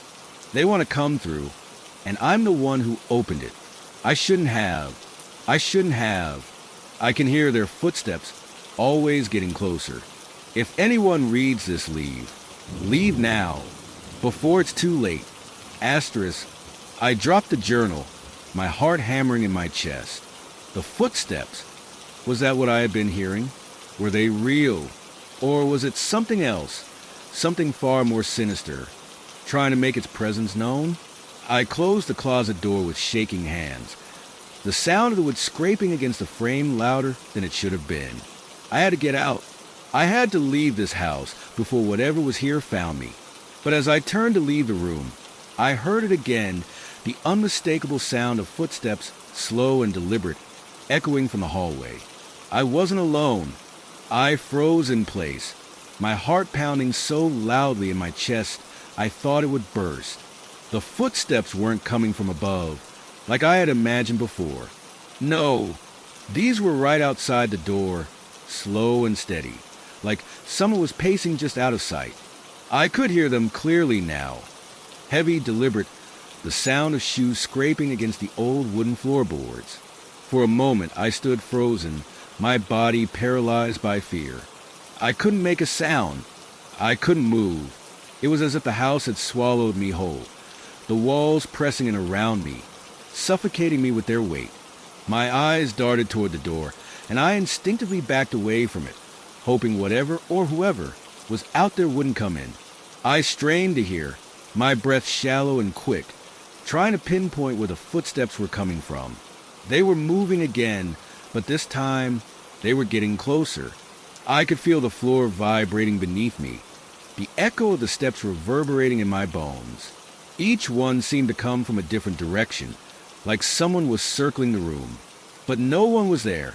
The room was empty, and yet I couldn't shake the feeling that I wasn't alone. I had felt it before, that suffocating, oppressive presence, but now it was stronger than ever. A cold breeze swept through the room, sending a shiver down my spine. The air felt thick, heavy with something I couldn't understand. I glanced back toward the closet, where the journal still lay on the floor. I wanted to reach for it, to read more, to make sense of what I was hearing, but I couldn't bring myself to move. The footsteps were too close now, just on the other side of the door. I knew I couldn't stay in this room any longer. I took a deep breath, trying to steady my nerves. I had to leave. I had to get out of there. The house was playing tricks on me, I told myself. It was all in my head, but as I reached for the door handle, the footsteps stopped. Complete silence. I hesitated, my hand still hovering over the door. It felt like the house was holding its breath, waiting for something. The stillness was unbearable. Then, without warning, I heard it, a soft, low whisper, coming from the other side of the door. Asterisk, leave, now. Asterisk. I nearly jumped out of my skin. The voice was faint, barely audible, but it was unmistakable. It wasn't my imagination. It was real. My mind raced, trying to process what was happening. I couldn't stay here any longer. I had to go. The house was alive, and it wanted me gone. I bolted for the door, throwing it open with a force I didn't know I had. The hallway was empty. No footsteps, no whispering voices. Just the same creaky old floorboards and the oppressive silence. I stepped into the hall, my breath ragged, my heart still hammering in my chest. I looked around, but there was no sign of anyone. The house was quiet once again, like nothing had happened. But I knew better. The walls seemed to close in around me as I made my way downstairs. The light in the hallway flickered, casting long, unsettling shadows that seemed to move of their own accord. I could feel something behind me, watching, waiting, but when I turned around, there was nothing there. I reached the living room and sat down on the couch, my hands shaking uncontrollably. I tried to steady my breathing, but it felt impossible. The fear was all-consuming, like a heavy weight pressing down on my chest. I looked at the clock. It was well past midnight. I needed to figure out what was going on. But what was happening to me? The footsteps, the whispers, the cold air. They couldn't just be random. There was something else in this house, something dark and sinister, and it was getting closer. I thought of the journal in the closet, the one I had found earlier, the entries about rituals, about opening doors to things that shouldn't be disturbed. I had to know more. I had to understand what I was dealing with. But a part of me knew that reading more might not help. What if it only made things worse? The thought of staying in this house any longer, of facing whatever was lurking in the shadows, made my skin crawl. But I knew I couldn't leave, not yet. There was no place to go. I had nowhere else. I decided to go back to the room and examine the journal again. Maybe it would give me some answers, some clue as to why this was happening. Maybe it would explain why the house was doing this to me. But as I stood up to leave, I froze again. A loud bang echoed through the house. So sudden, so forceful, it made the walls tremble. I didn't hesitate this time. I ran. I didn't look back. I didn't want to see what was causing the noise, what was waiting for me in the shadows. I just ran, my feet pounding against the floor as I hurried upstairs. The footsteps were there again behind me, just as heavy, just as deliberate. I reached the top of the stairs and turned down the hallway, my heart in my throat. I could hear the sound of something scraping against the walls, something moving in the dark.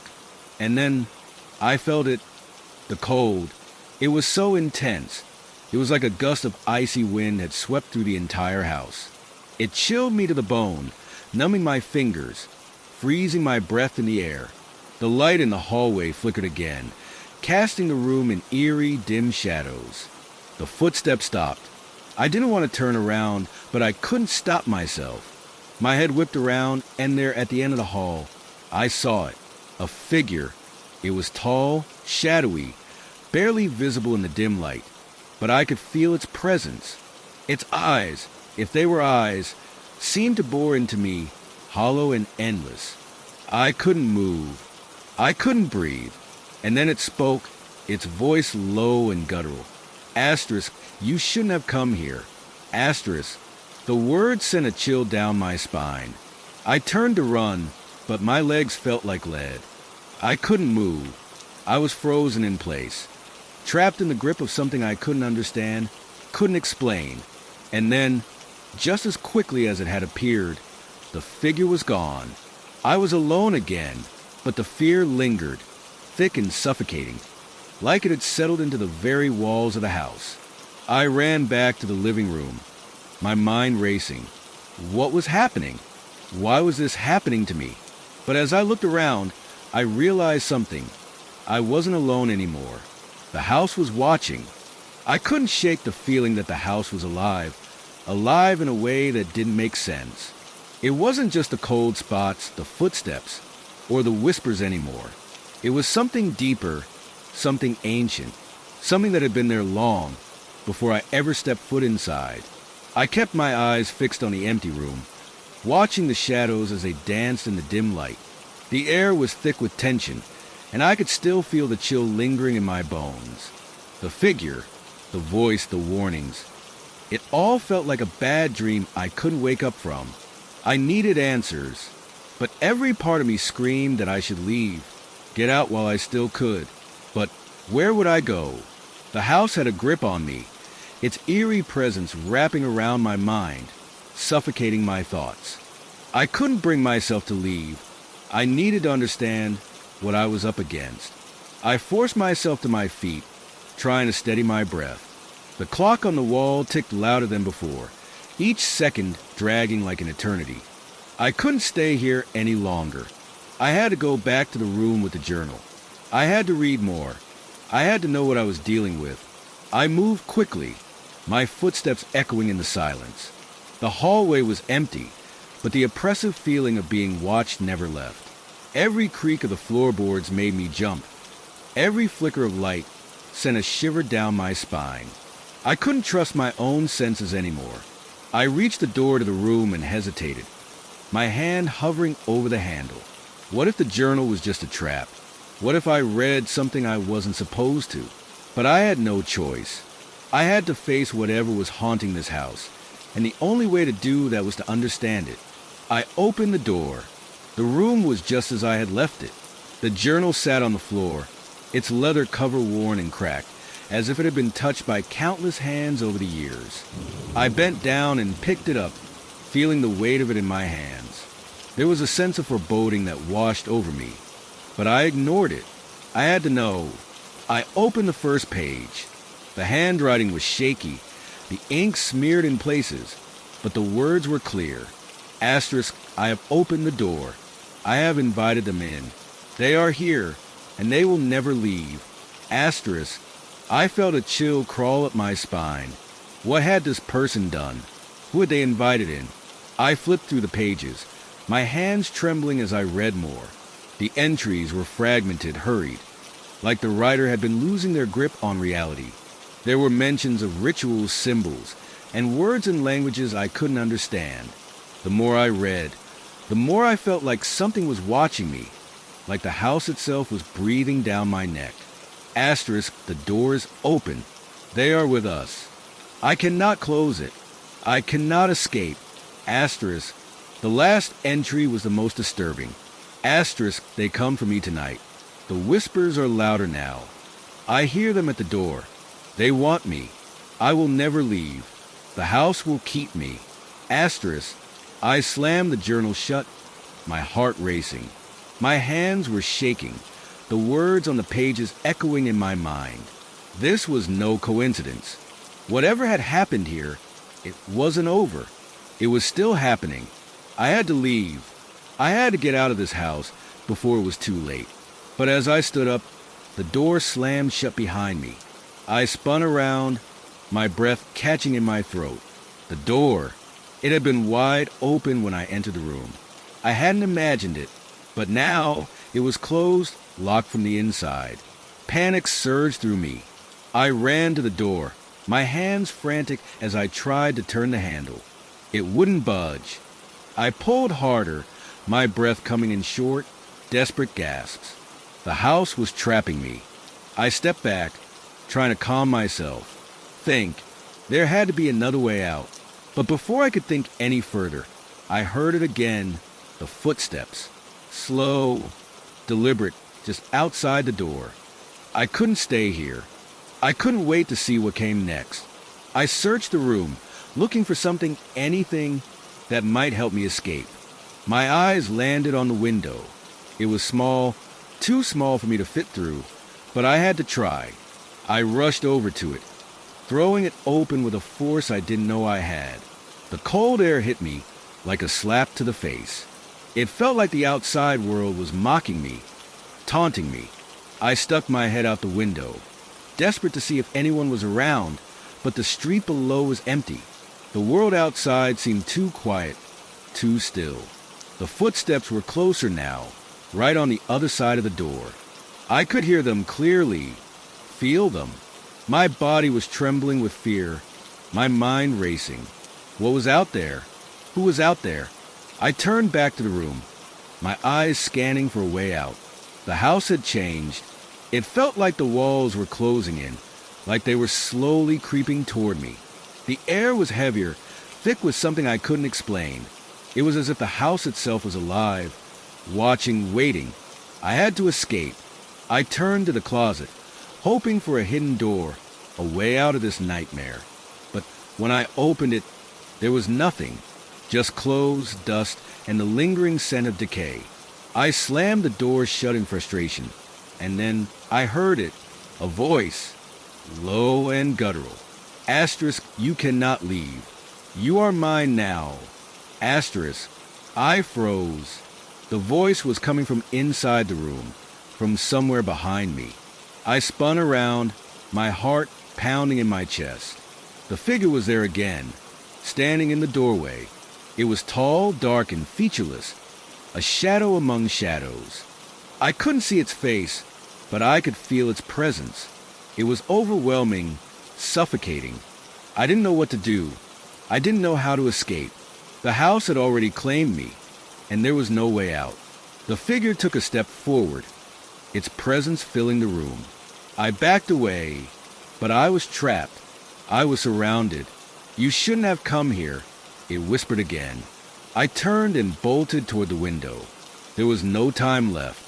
The house was closing in on me, and I had to escape. But as I reached the window, I felt something cold, something heavy, settle on my back. It was too late. The cold weight pressing down on my back was unmistakable, a heavy, suffocating presence, like something was physically holding me in place, making it impossible to move.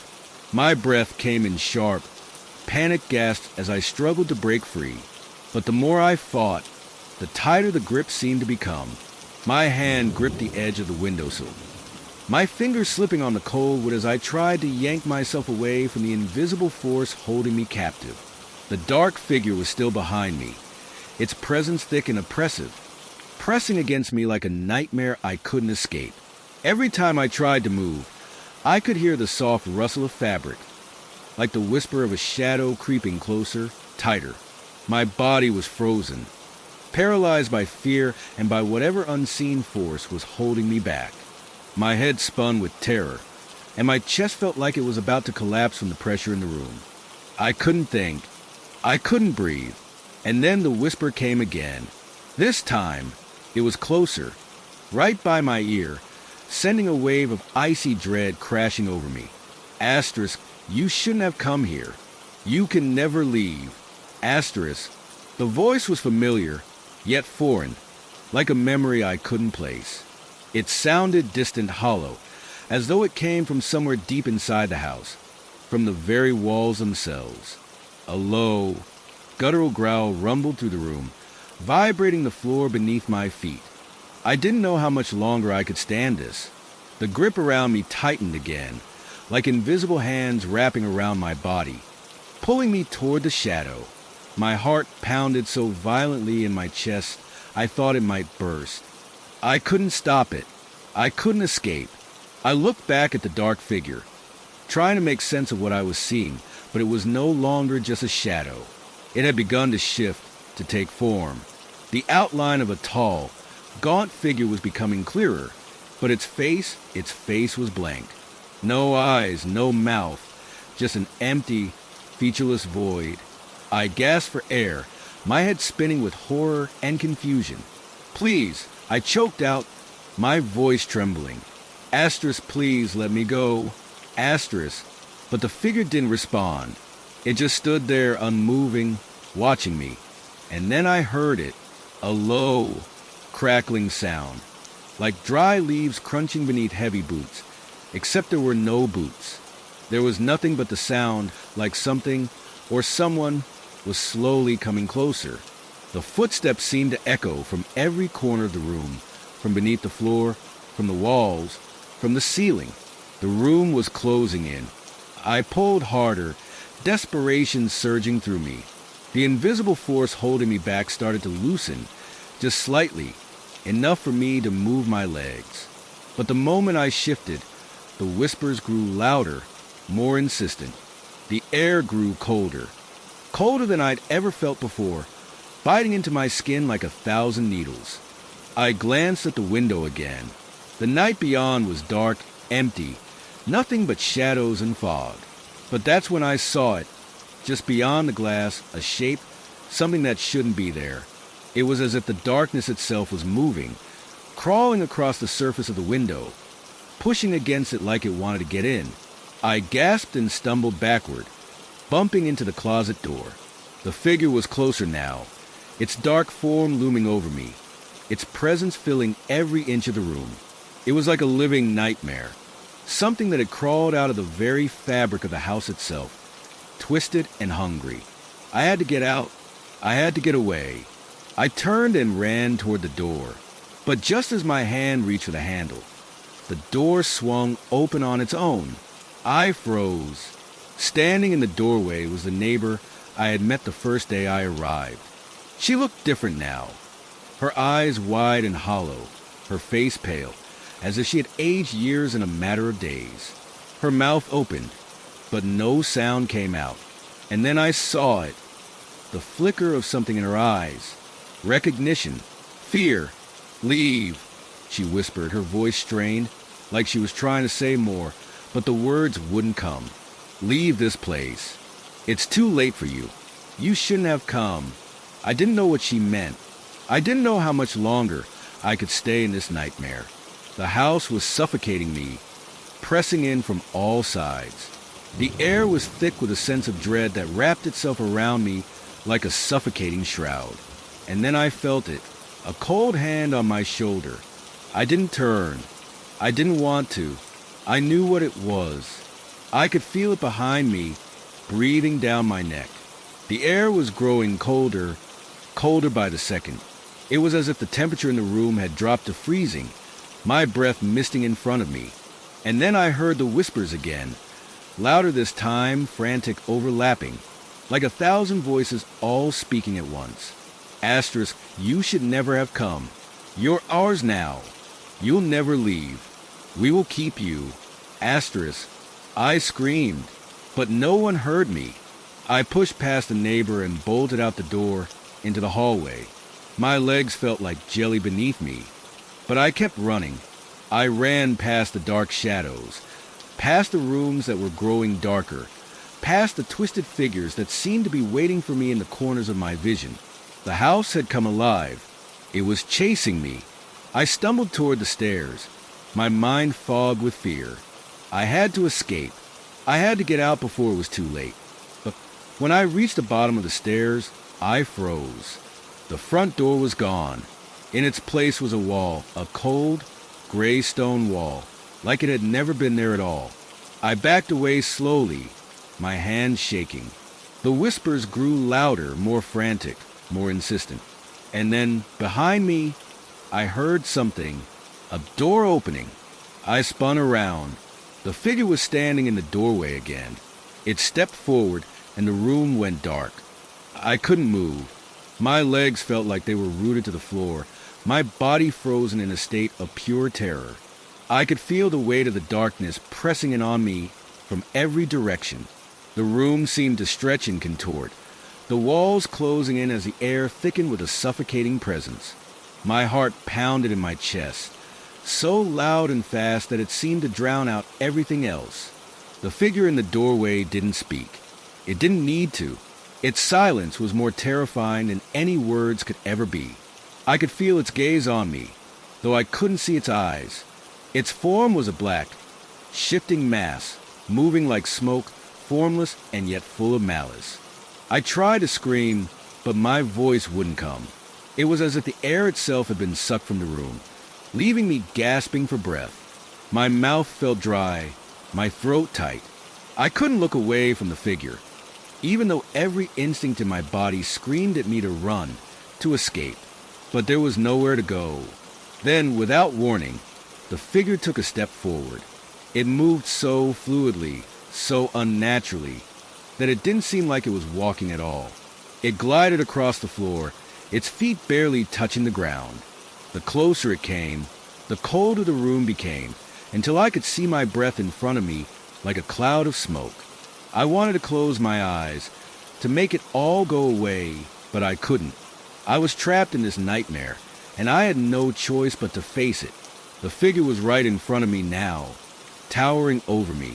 Its presence was overwhelming, like it was absorbing all the light in the room, leaving nothing but a void. I could feel its coldness radiating from it, a deep, bone-chilling cold that sank into my skin and made my bones ache. And then, finally, it spoke. Asterisk, you're here to join us.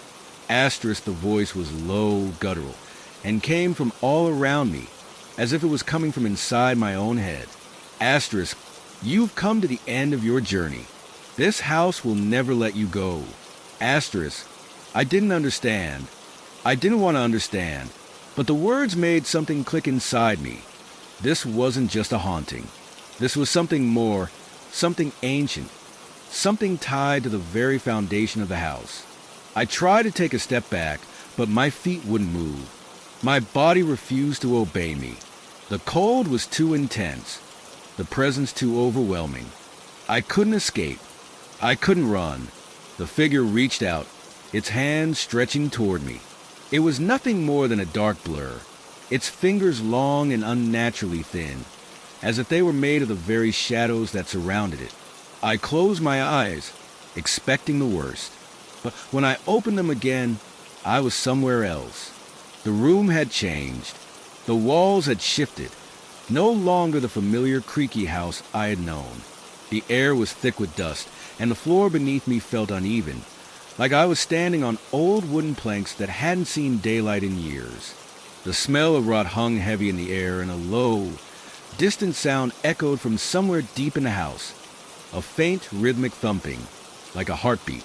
I spun around, disoriented. This wasn't right. This wasn't the hallway I had been standing in just moments ago. It was darker here, the shadows deeper, and the temperature had dropped even further. I could see my breath now, fogging up in front of me like a thick cloud. And then I saw it, the journal, the same one I had seen in the attic, the one I had read in pieces, hoping it would give me some answers. It was lying on the ground open, the pages fluttering in the stale air as if something or someone was flipping through them. I knelt down, heart pounding, and reached for it. My fingers brushed the pages, and as I turned the first one, I felt something cold and sharp pricking at my skin. I pulled my hand back in a reflex, but the damage was done. A drop of blood, bright and fresh, stained the page. The thumping noise grew louder. I forced myself to turn the pages. Each one was filled with strange symbols and drawings, many of which I didn't recognize. Some of them looked like ritualistic markings, while others were crude and incomprehensible. But there was one symbol that stood out, an eye surrounded by a circle of jagged lines. It was the same symbol I had seen in the attic, etched into the floorboards near the corner of the room. The thumping was getting closer, and I could hear something else now. Footsteps, slow and deliberate, echoing through the hall. I wasn't alone. Someone or something was coming for me. I quickly shoved the journal back into my bag, but the footsteps stopped, and the air around me grew heavy again. The temperature had dropped so low that I could feel the frost forming on the edges of my hair, the tips of my fingers numb with cold. I turned around, heart racing, but there was no one there, except for the door. It was standing open now, wide and inviting, as if it had been waiting for me to approach. The thumping sound had stopped. Everything was eerily quiet, too quiet. I took a step toward the door, my breath catching in my throat. The darkness on the other side seemed to stretch, pulling at me like an invisible force. I didn't know what was beyond that door, but I knew one thing. I couldn't stay here any longer. But as I reached for the doorknob, something caught my eye, something in the corner of the room. A figure, a face, pale and distorted, staring at me from the shadows. My blood ran cold, and then the door slammed shut behind me. I stumbled backward, my heart racing as the door slammed shut with a deafening bang. The sound reverberated in my chest, making it feel as though the walls themselves were closing in on me. My breath was shallow, each inhale and exhale sharp and panicked. The temperature in the room had dropped even further, and I could feel the cold seeping into my bones, making it difficult to move. I glanced around, my eyes wide, searching for any sign of what had just happened. The room was dimly lit, shadows stretching across the floor like dark tendrils, twisting and shifting with the faintest breeze. The figure I had seen before, pale, distorted, its face an impossible mask of fear and anguish, was gone. But I could still feel its presence, like it was lingering in the corners of my vision, waiting. The journal was still in my hand, heavy with the weight of its pages, as though it were pressing me to understand its contents. My fingers tightened around it instinctively, but I didn't want to open it again. Not now. Not with whatever had been following me so close. I took another step back, my foot brushing against something soft. I looked down and saw a pile of old, fraying blankets in the corner, like they had been hastily discarded. I wondered if the figure had been here before me, if it had lived in this house, too, and if it had left this place in such a hurried escape. But then again, why would it leave so much behind? Maybe it never had a choice. My thoughts were interrupted by a sudden, sharp noise, a knock on the wall behind me. It was faint but unmistakable. One knock, followed by another and another, until the rhythm of it sounded like the tapping of fingers against glass. I froze, the sound vibrating through the walls, creeping into my very skull. My mind raced, trying to make sense of it, but there was no rational explanation, no simple cause. I turned to the wall where the noise was coming from. The shadows seemed deeper there, darker, as though the darkness itself was pooling against the wood. My skin prickled with the unmistakable feeling of being watched. The knocking stopped. I didn't know what to do. The journal felt like a weight around my neck now, its secrets beckoning me, but I was terrified to look. The thing in the shadows, whatever it was still there, just beyond the corner of my vision. I could feel it. I could feel it reaching toward me, its unseen hand brushing my mind. But then something unexpected happened. A flash of light, soft and faint, illuminated the room. It was as if the air itself had grown lighter, the oppressive darkness giving way to something else. I glanced up, my gaze catching on the ceiling. There, hanging from the corner of the room, was an old, rusted chandelier, its faint glow illuminating the space in a dull, ghostly light. The light flickered, dimmed, and then suddenly went out, plunging the room back into darkness. I gasped, taking a step back. That wasn't normal. The chandelier hadn't been working when I first arrived. I remembered inspecting it during my unpacking, its dull, lifeless shape reminding me of the house's decay. And yet now, it had flickered to life, as if something unseen was controlling it. Another knock. This time it was louder, closer, right behind me. I spun around, but there was nothing there. The feeling of being watched had become unbearable, and I couldn't tell whether it was the house itself that was suffocating me, or if something else, something malevolent, had found its way into this place, tying itself to me, dragging me deeper into its web. I needed to leave. I needed to get out of this house before whatever it was finally revealed itself. But as I moved toward the door, something caught my eye, a small object on the floor, half hidden under the faded rug. I hesitated, my hand hovering over the doorknob, but my curiosity got the better of me. I knelt down and pulled the rug back, revealing an old wooden box. It was intricately carved, the wood worn and faded, but still beautiful in its strange, eerie way.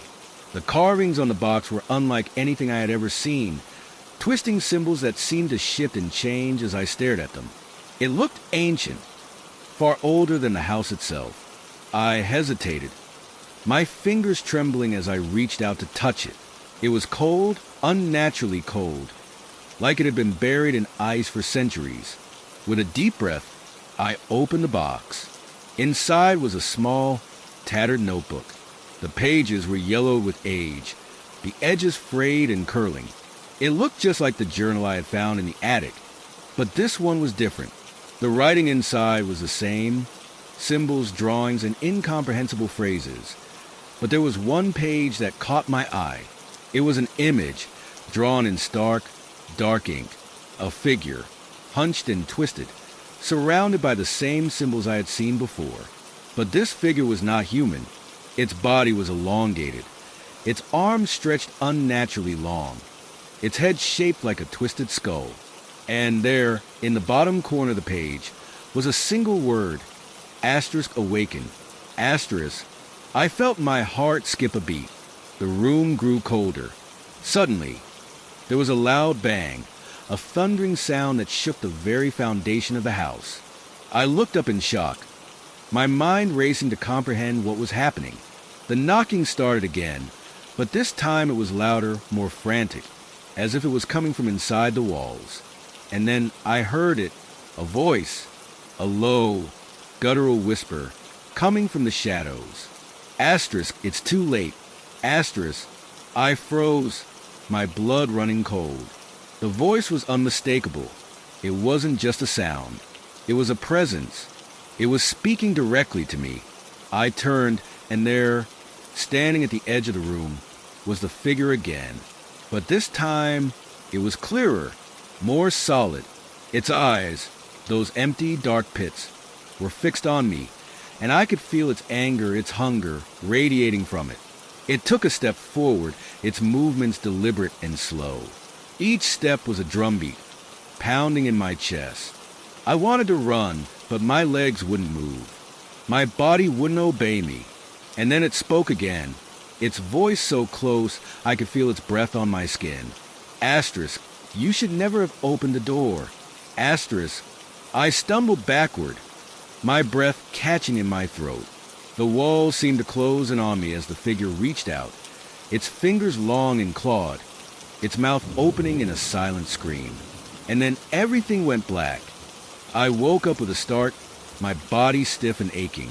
My head throbbed as if I had been slammed against a hard surface, and for a moment, I couldn't remember where I was.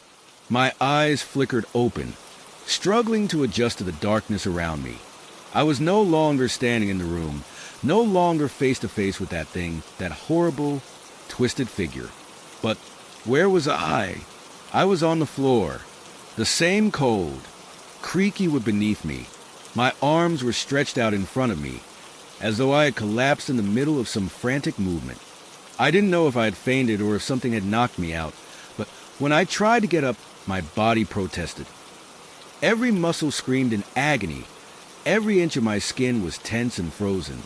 I breathed in shallowly, trying to steady myself, but the air felt thick, heavy, almost oppressive. It pressed against my chest, making it hard to breathe. There was a faint smell of something rotten in the air, like old, damp wood mixed with decay. It felt like the house itself was closing in around me, suffocating me, as if it were alive and aware of my presence. I pushed myself up, my hands shaky as I braced myself against the cold floor. I scanned the room, but nothing had changed. The shadows were still deep, almost infinite, stretching across every corner of the room. The dim light from the chandelier, still flickering faintly, did nothing to alleviate the overwhelming sense of dread that hung in the air. I tried to move toward the door, my feet dragging along the floor as if the very act of walking was too much to bear. But then, as I reached the door, something caught my eye. It was the journal, the one I had been clutching before everything went dark. It was on the floor, open to a page that I hadn't seen before. The edges of the paper were yellowed, the ink smudged in some places, as if it had been written hastily. My fingers trembled as I reached for it. The urge to understand, to make sense of what was happening, overwhelming me. I needed answers. If I could just find the right words, maybe I could make this stop. The page was filled with frantic writing, symbols, and diagrams I didn't understand. But in the middle of the page, there was something else, something different. It was a drawing, a crude, jagged depiction of a door, and beyond it, a dark void. But what made it stand out, what made my blood run cold, was the figure in the doorway. The same twisted figure I had seen in my visions. My heart began to race again. My head swam as I stared at the drawing, the words next to it becoming more and more blurred as my vision tunneled. I didn't want to read the words. I didn't want to know what they said. But something deep within me, something primal, forced me to keep going, to keep looking. I read the words aloud, the sound of my voice breaking the eerie silence of the room. Asterisk, the door is not just a threshold. It is a gateway, and once it is opened, there is no turning back. Asterisk, I froze. I had opened the door, the one in the attic, the one that led down to this cursed place.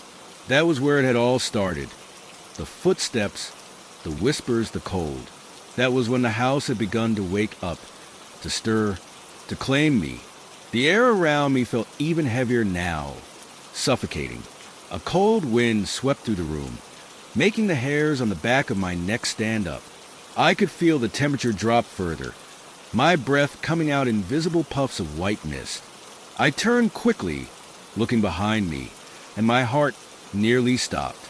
Standing in the doorway, just beyond the threshold, was the figure. Its eyes, those hollow, empty eyes, were locked onto mine, and I could feel its gaze like a physical weight, pressing down on me. Its limbs were long, its body contorted in ways that defied nature. The very sight of it made my skin crawl, like looking at something that should not exist, something that had been twisted by dark forces. It stepped forward, one slow, deliberate motion after another, its face hidden in the shadows, its body shifting and flickering like it was made of darkness itself. I backed away, my legs shaking, my body frozen in fear. My mind screamed at me to run, but my body refused to obey. Every part of me was paralyzed, caught in the grip of some unseen force. I could hear my breath, ragged and shallow, but it was the only sound in the room. That and the sound of its footsteps, heavy, deliberate, like the weight of the world was pressing down on each step. The figure reached out, its long, twisted hand extending toward me. The fingers were like claws, long and bony, stretching toward my face, toward my throat. I closed my eyes, not wanting to see it, not wanting to feel it, but I could still sense it. It was there, so close I could feel its presence, like a cold shadow that was suffocating me, swallowing the very air I breathed. And then, just as quickly as it had appeared, the figure was gone. The room was silent again, the air still and heavy. I opened my eyes, my heart pounding in my chest, but there was nothing in front of me. No twisted figure, no dark presence. I was alone, but the feeling of its cold, empty gaze lingered. It hadn't left. It was still here, somewhere, watching, waiting. And I knew it would never truly leave me. I stumbled back to my feet, my legs weak and unsteady. I had to get out of this house. I had to leave before it was too late. But the door was still open, and it was beckoning me, pulling me back toward it, toward the thing that waited beyond. I couldn't stay. I turned toward the door, running toward it with all the strength I had left, but the floor beneath me seemed to shift. The house groaned and creaked, its old bones shifting and sighing under the weight of whatever had been unleashed here. The darkness seemed to swallow me, dragging me into its depths. As I reached the doorway, I looked back one last time, and in the shadows, I saw it. The figure, the door, and the void that was waiting to pull me in. I didn't stop running. The house felt like it was closing in on me, like the walls were pressing in tighter with every step I took. The door was just ahead, but it felt like it was miles away, stretching farther and farther the more I ran toward it. My breath was ragged, my heart pounding so loudly that I could barely hear the creaks and groans of the house anymore. My feet pounded the floor, but each step felt as though it was echoing in a cavernous, empty space. I reached the door, my hand trembling as I reached for the handle, but it wouldn't turn. My fingers fumbled, trying to twist it open, but the door wouldn't budge. It was locked, but it hadn't been locked before. I had never locked it. I pulled harder, panic rising in my chest. Sweat poured down my back, and I could feel the cold creeping up my spine, like 1,000 fingers brushing against my skin.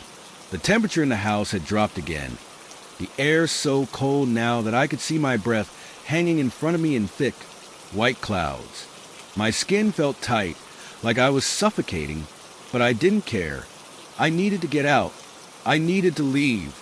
I glanced around desperately, my eyes scanning the dark hallway. There was no other way out, no windows, no back door, just the one door leading into the living room, and it was locked, keeping me trapped. And then I heard it, a slow, rhythmic tapping, a soft thud against the wood, faint at first, but it grew louder, closer, like something was walking toward me deliberately. I spun around, my eyes wide, searching the darkness for whatever was coming.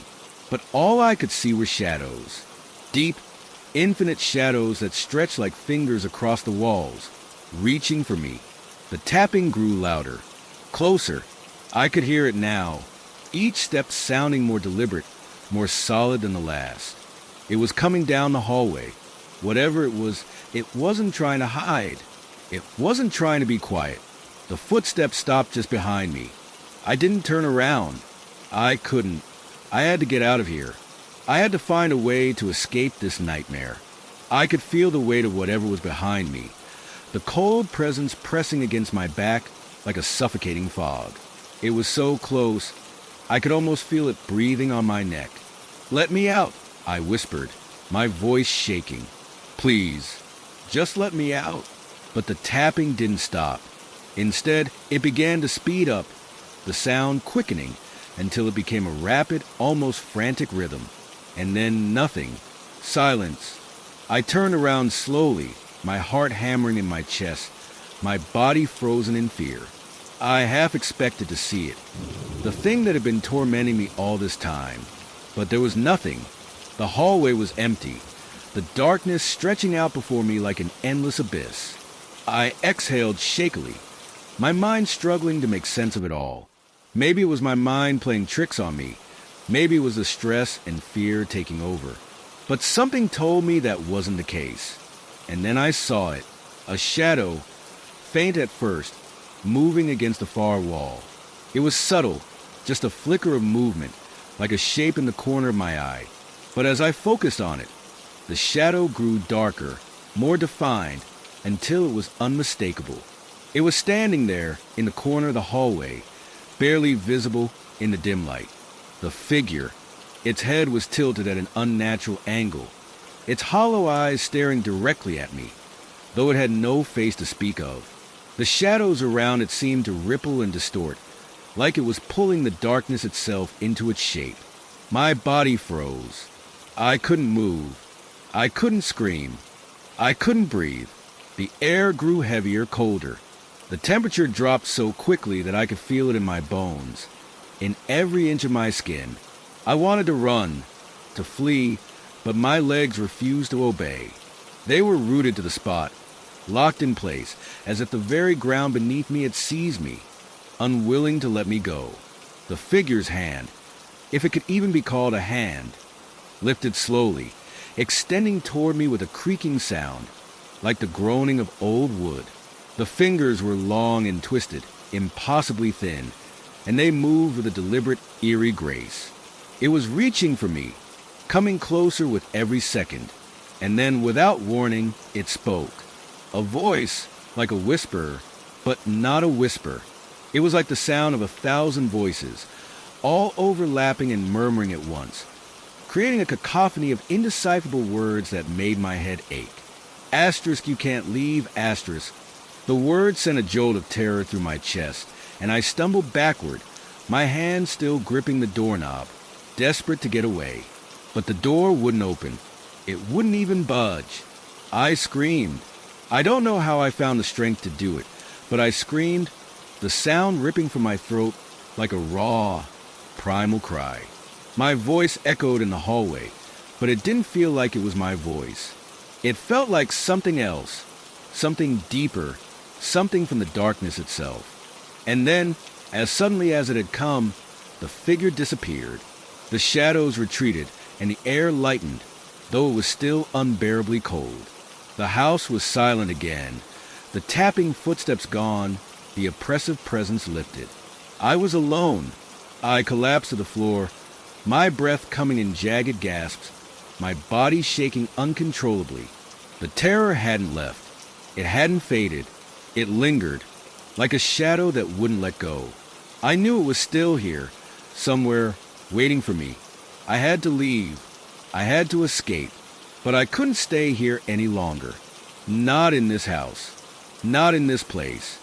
I reached for the door again, and this time it opened. The latch clicked, and the door swung wide, as if it had been waiting for me to make my escape. I didn't think twice. I didn't hesitate. I ran. I ran through the hallways, through the rooms, through the house that had become my prison. I didn't know where I was going. I didn't care. I just needed to get out. I needed to breathe. And as I reached the front door, I heard it. The tapping again. Soft, slow. The unmistakable sound of footsteps following behind me, getting closer with each step. I turned the handle, pushing the door open as hard as I could. The cold air hit me like a slap, but I didn't care. I stepped outside into the night, and for a moment, I thought I was safe. But when I turned back to look at the house, I saw it. The shadow, standing in the window, staring at me. And I knew that whatever it was, whatever had been haunting me, was still there, still waiting, and it would never let me go. I thought I was safe, but as I stood there in the cold night air, staring back at the house, I realized that I wasn't. The house seemed to breathe, its windows like eyes watching me, its walls like a mouth, waiting to swallow me back inside. The wind howled, but the house remained still, as if it were holding its breath, waiting for me to make a move. I didn't want to move. I didn't want to go anywhere near that house again, but there was something pulling me back, something that kept me from leaving. I told myself it was fear, just the lingering remnants of terror, the shock of everything that had happened. But deep down, I knew it was more than that. There was a connection, a bond, no matter how twisted or unnatural, that tied me to that house. I had to leave, but where would I go? I had no family, no friends nearby, no one who could take me in. The thought of going to a hotel, of being in a strange place with no way of escaping the memories of what had happened, filled me with dread. I couldn't stay here, though, not with the house looming behind me, its dark silhouette cutting into the night sky. It felt like it was calling me back, beckoning me toward the door I had barely escaped. The tap, tap, tap of footsteps echoed in my mind, even though I knew the house was silent now. It was like the noise had become a part of me, a haunting rhythm that played over and over in my ears.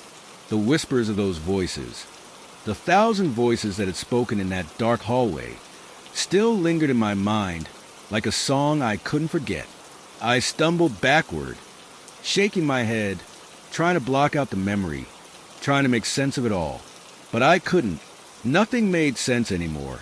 The more I thought about it, the more I realized how deeply I had been affected, how much I had changed since moving in. That was the moment I knew I had to go back. I don't know why. Maybe it was a pull of curiosity, the need for answers, or maybe it was the house itself, still weaving its influence over me, making me do things I didn't want to do. But I couldn't shake the feeling that there was something more to uncover, something that could explain what had been happening. And maybe, just maybe, if I could find out what was really going on, I could put an end to it. With a deep breath, I turned around, my feet moving on their own accord. Each step toward the house felt heavier than the last, like gravity itself was fighting against me, pulling me down, pulling me in. I reached the door again. It was ajar now, as if it had been waiting for me to return. There was no sound from inside, no tapping footsteps, no cold air pressing against my skin, just the eerie silence, stretching on forever. I stepped inside, my heart racing in my chest. The air was thick with dust, the smell of old wood and something else, something sour like decay.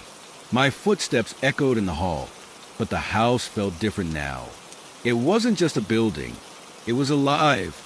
It was watching me, waiting for me to make the next move. I needed to find the journal, the diary I had heard about, the one that might explain everything. If the house had a history, if it had been cursed, then maybe there was a record of it somewhere, a clue that could lead me to the answers I needed. I headed toward the room where I had seen the shadow before, the room at the end of the hall. It felt wrong to go back, but I couldn't stop myself. The door creaked open slowly, as if the house itself were protesting my presence. The room was dimly lit, the only light coming from the faint glow of the moon through the dust-covered windows. There was nothing in the room at first glance. No furniture, no possessions, just emptiness. But as I walked further in, I saw something that made my stomach turn. In the corner of the room, there was a pile of old papers, yellowed and brittle with age. I recognized the texture of the paper immediately. It was the same kind of paper I had seen in the journal I had found earlier, the one that had contained the cryptic notes and symbols. I moved toward it cautiously, my fingers trembling as I reached for the top sheet. It was a diary entry written in a hurried, scrawled hand. Asterisk, I can feel it. The thing in the walls. It's watching me. It doesn't want me to finish the ritual, but I have to. I have opened the door. I have to see what lies beyond. It's calling to me. I can hear it. It's waiting. Asterisk. The words sent a chill through me. The thing in the walls? The door? What was this person talking about? I flipped through more pages, reading more entries. They were all like this, frantic, urgent, filled with fear and obsession. And then at the very end of the journal, There was one final entry. Asterisk, I did it. The door is open. It's here. It's come. And I can't escape. Asterisk. The page ended abruptly, and I could see the ink fading into a stain, as if the writer had been interrupted. Stopped before they could finish. The words were all there, but the meaning, the truth, was still out of reach. I turned the last page over, my breath catching in my throat as I saw what was on the other side. It wasn't just a final note. It was a drawing, a crude, disturbing sketch of the house, with dark, jagged lines around it. And in the center, something else, something that looked like a doorway. But it wasn't just any doorway. It was something else, a black, swirling hole that seemed to pulse with an unnatural energy. My hand trembled as I held the journal, my mind reeling with the implications. The door, the thing in the walls. It had all been leading up to this. Whatever had been opened, whatever had been unleashed, it was still here, still in the house, and it wasn't done with me yet.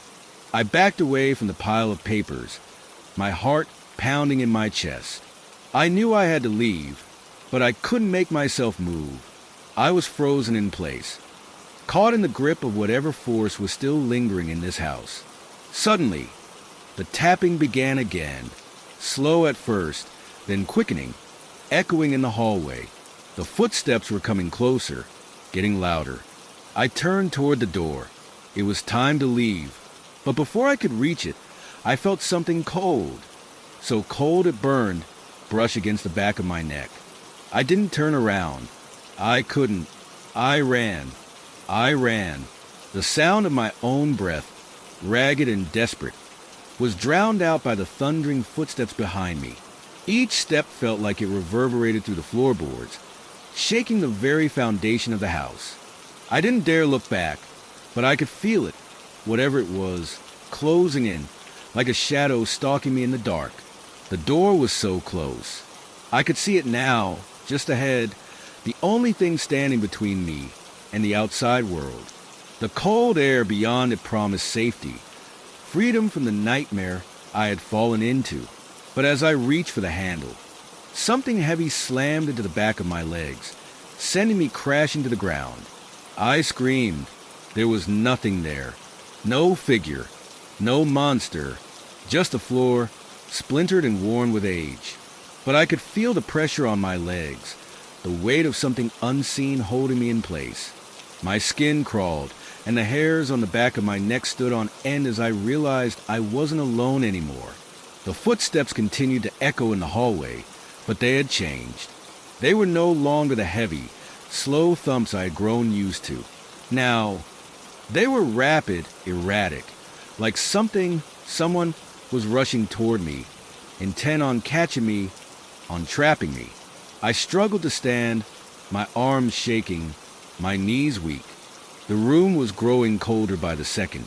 A bitter chill crept up my spine, wrapping around me like an invisible hand.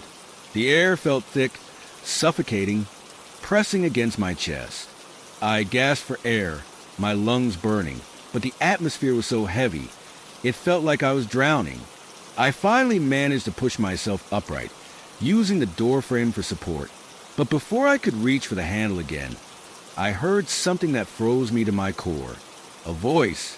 Not just any voice, but a whisper, cold and low, coming from somewhere behind me. It was familiar. It was the same voice that had echoed through my dreams. The one that had spoken in the dark, that had whispered promises of things beyond the veil. You shouldn't have come back. I didn't turn around. I couldn't. My body wouldn't let me. But I felt it. The presence. It was closing in, wrapping itself around me like a vice, tightening with every passing second. I reached for the door, my hand trembling as I turned the handle. It was locked. Of course it was. The whispers grew louder now, no longer a murmur, but a chorus of voices, rising in unison, their words twisted and sharp, scraping at my mind. You can't escape. Stay with us. I screamed. It felt like my throat was tearing as I tried to shout, to call for help, but no sound escaped. The walls themselves seemed to swallow my voice, as if the house was conspiring against me. I could feel it now, right behind me. The cold breath on my neck, the weight of something pressing against my back. Invisible but undeniable. I had to get out. With every ounce of strength I had left, I threw my weight against the door. It shuddered under the impact, but it didn't budge. Desperation surged through me. I couldn't stay here. I couldn't. I turned, my mind reeling, looking for any escape. The window. The window. It was small, but maybe, just maybe, I could fit through it. I bolted toward it, stumbling over the floorboards that seemed to shift beneath me, as if the house itself was trying to trip me, to stop me from leaving.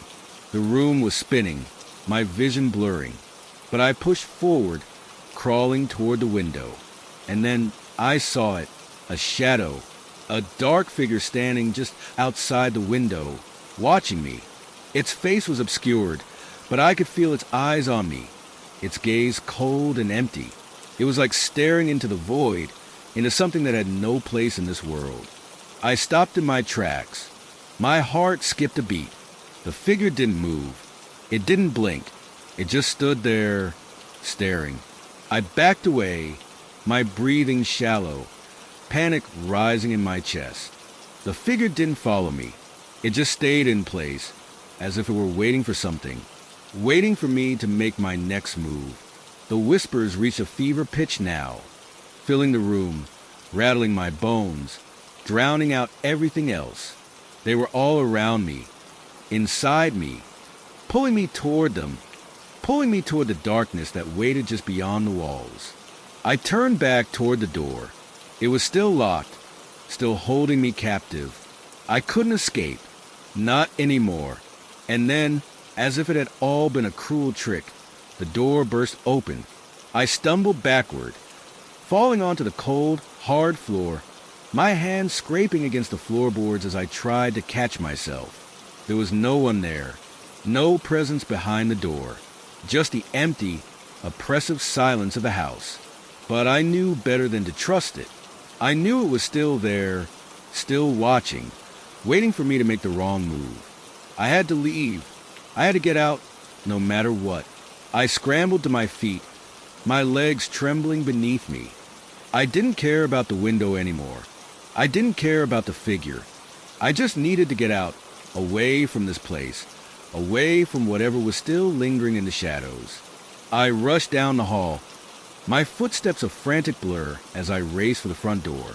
I reached it, fumbling with the lock, my hands slick with sweat, my breath coming in short, panicked gasps. It opened.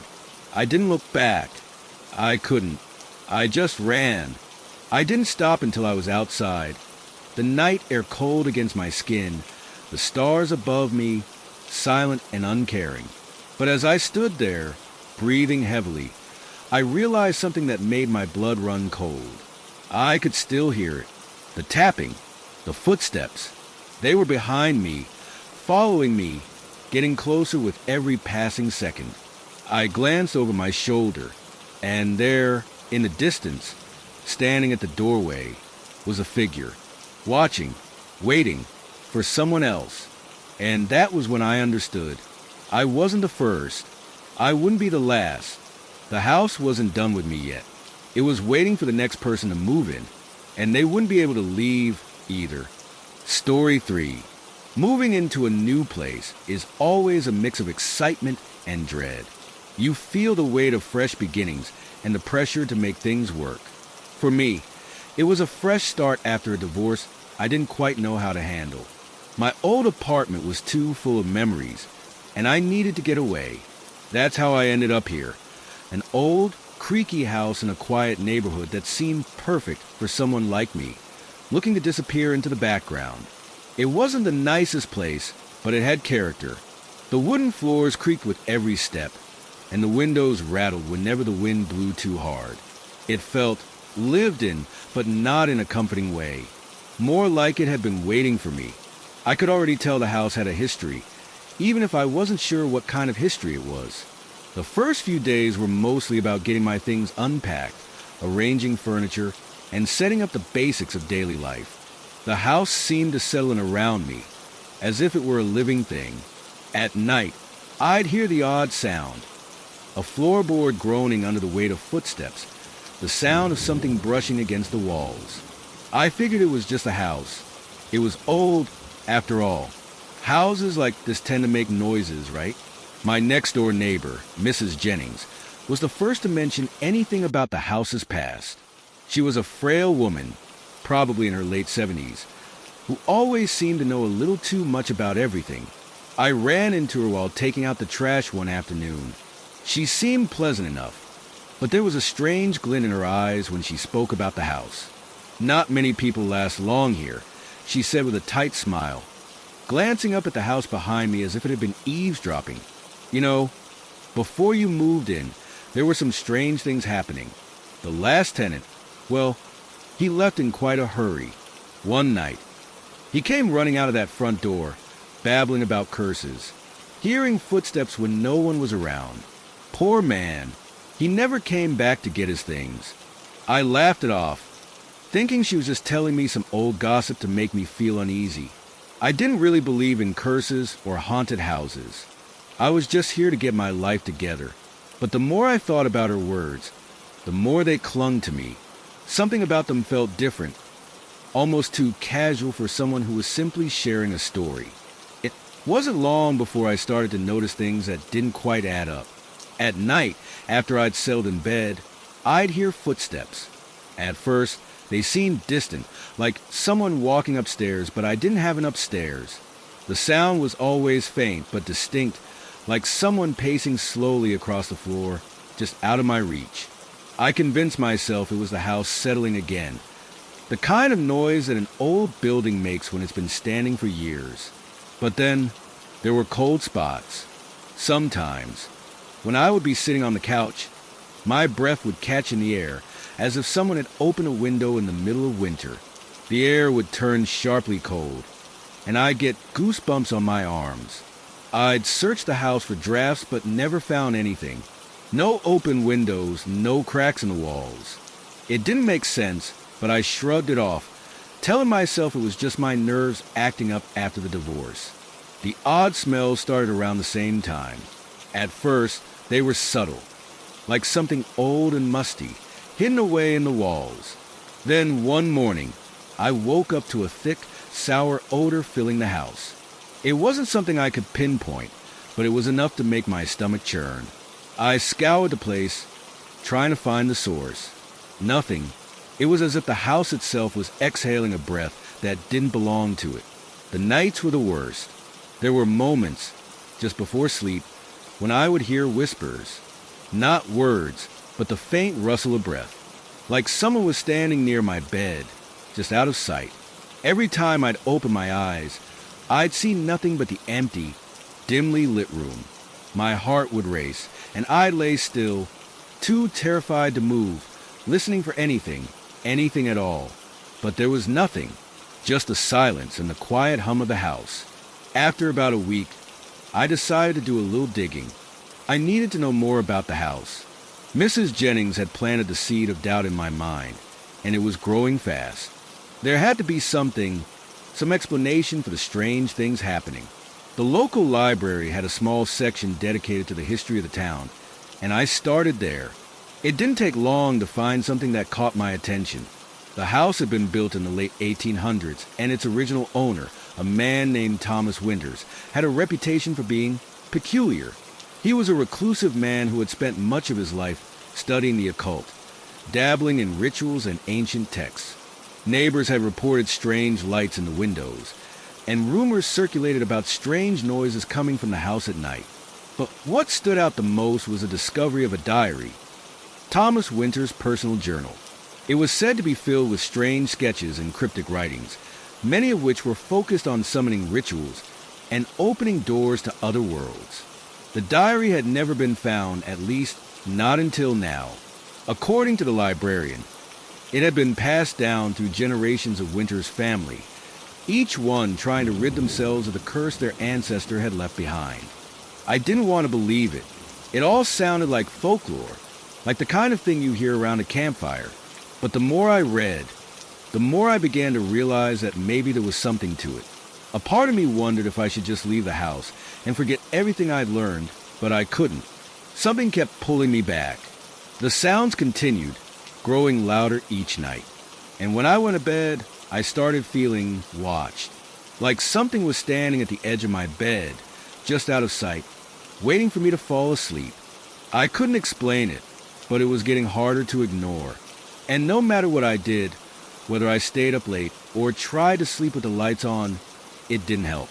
The house was alive in a way I couldn't understand. I had to know more. I had to find that journal. But as I reached for my coat, ready to leave the library, a sudden thought struck me. What if I wasn't supposed to find it? What if the house didn't want me to uncover its past? I couldn't ignore the feeling anymore. Something was wrong with this place, and I was beginning to fear that it was more than just a house settling. That night, I couldn't shake the uneasy feeling that had settled in my chest. Every time I closed my eyes, I could hear the creaking floorboards, the faint whispers that seemed to hover just beyond my hearing. I tossed and turned in bed, my thoughts racing. Maybe it was the stories I'd read, or maybe it was a dread that had slowly crept into my bones. But something about the house felt different now. It was no longer just an old building. It was a presence. Around midnight, I heard it again, the slow, deliberate sound of footsteps. I sat up in bed, my heart pounding in my chest. The steps were faint, but they were there, moving across the floor below me. It wasn't the sound of the house settling. It wasn't the wind. These were footsteps, heavy and deliberate, as if someone was walking through the house just for the sake of walking. I got up, my legs shaking, and quietly made my way to the stairs. The house was dark, save for the dim light filtering through the curtains. I paused at the top of the stairs, straining to listen. The footsteps were getting closer, moving up the stairs toward me. My breath caught in my throat, and for a moment, I thought about turning back, about running out the door and never coming back. But something kept me standing there. Some stupid, stubborn part of me needed to know what was happening. Maybe I'd imagined it. Maybe it was just my mind playing tricks.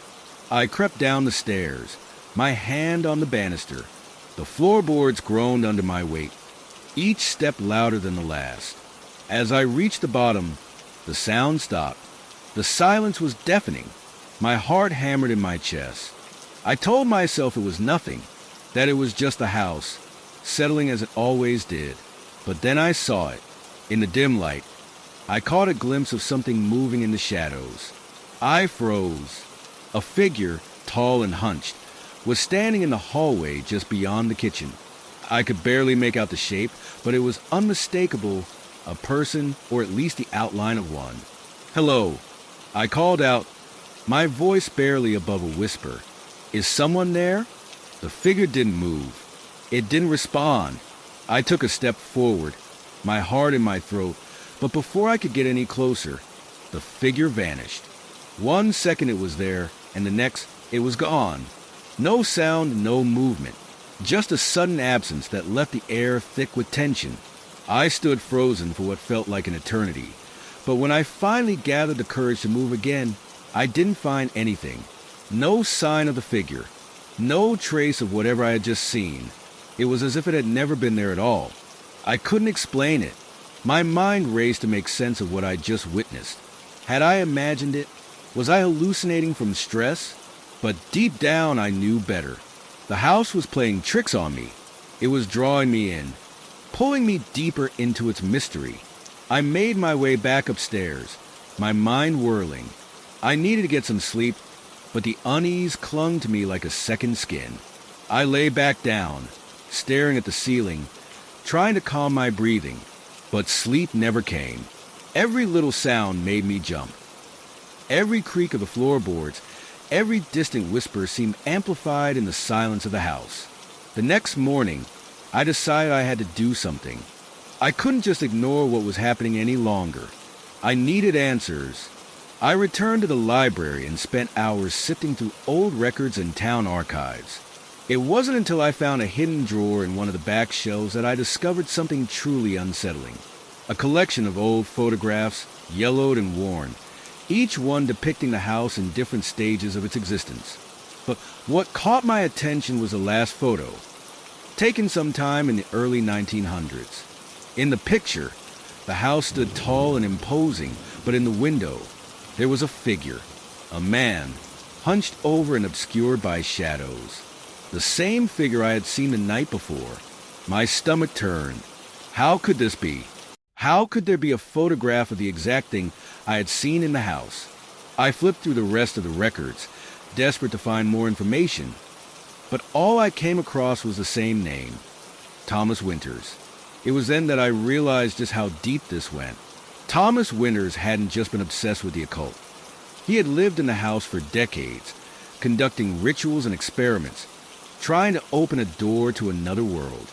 I had already found mention of the strange lights in the windows, the odd occurrences that plagued the house for years, but the more I read, the more I saw how these events had escalated. People in the town started talking about Winters in hushed tones, about the disappearances, the strange happenings, but none of it made any sense until I found the journal. The very same journal that had been passed down through his family for generations. It was in a locked cabinet in the back of the library, hidden away like a dark secret. The journal was thick, filled with strange symbols and notes written in a spidery hand. As I flipped through the pages, one entry stood out. Tonight, I opened the door. The voices were louder than ever, calling me to join them. I fear I have done something terrible, something that cannot be undone, but it is too late. I cannot turn back now. I have made my choice. I felt a chill run down my spine. This was it, the moment I've been dreading. I wasn't just living in any old house. I was living in the aftermath of something far darker. As I left the library, my thoughts were clouded with fear. The footsteps, the cold spots, the whispers, they weren't just tricks of the mind. They were real, and they were coming for me. That night, I decided to confront whatever was haunting the house. I couldn't let it control me, couldn't let it invade my thoughts any longer. But as I walked back into the house, I realized something that made my blood run cold. I wasn't alone. The air inside the house was thick with a sense of foreboding. My breath came out in uneven puffs, the cold air from the outside mixing with the oppressive warmth inside, creating a strange, almost suffocating atmosphere. I wasn't sure what I was expecting when I came back, but now that I was here, I wasn't sure I was ready to confront what was waiting for me. The journal, with its chilling words, kept echoing in my mind. Thomas Winters hadn't just been a man obsessed with the occult.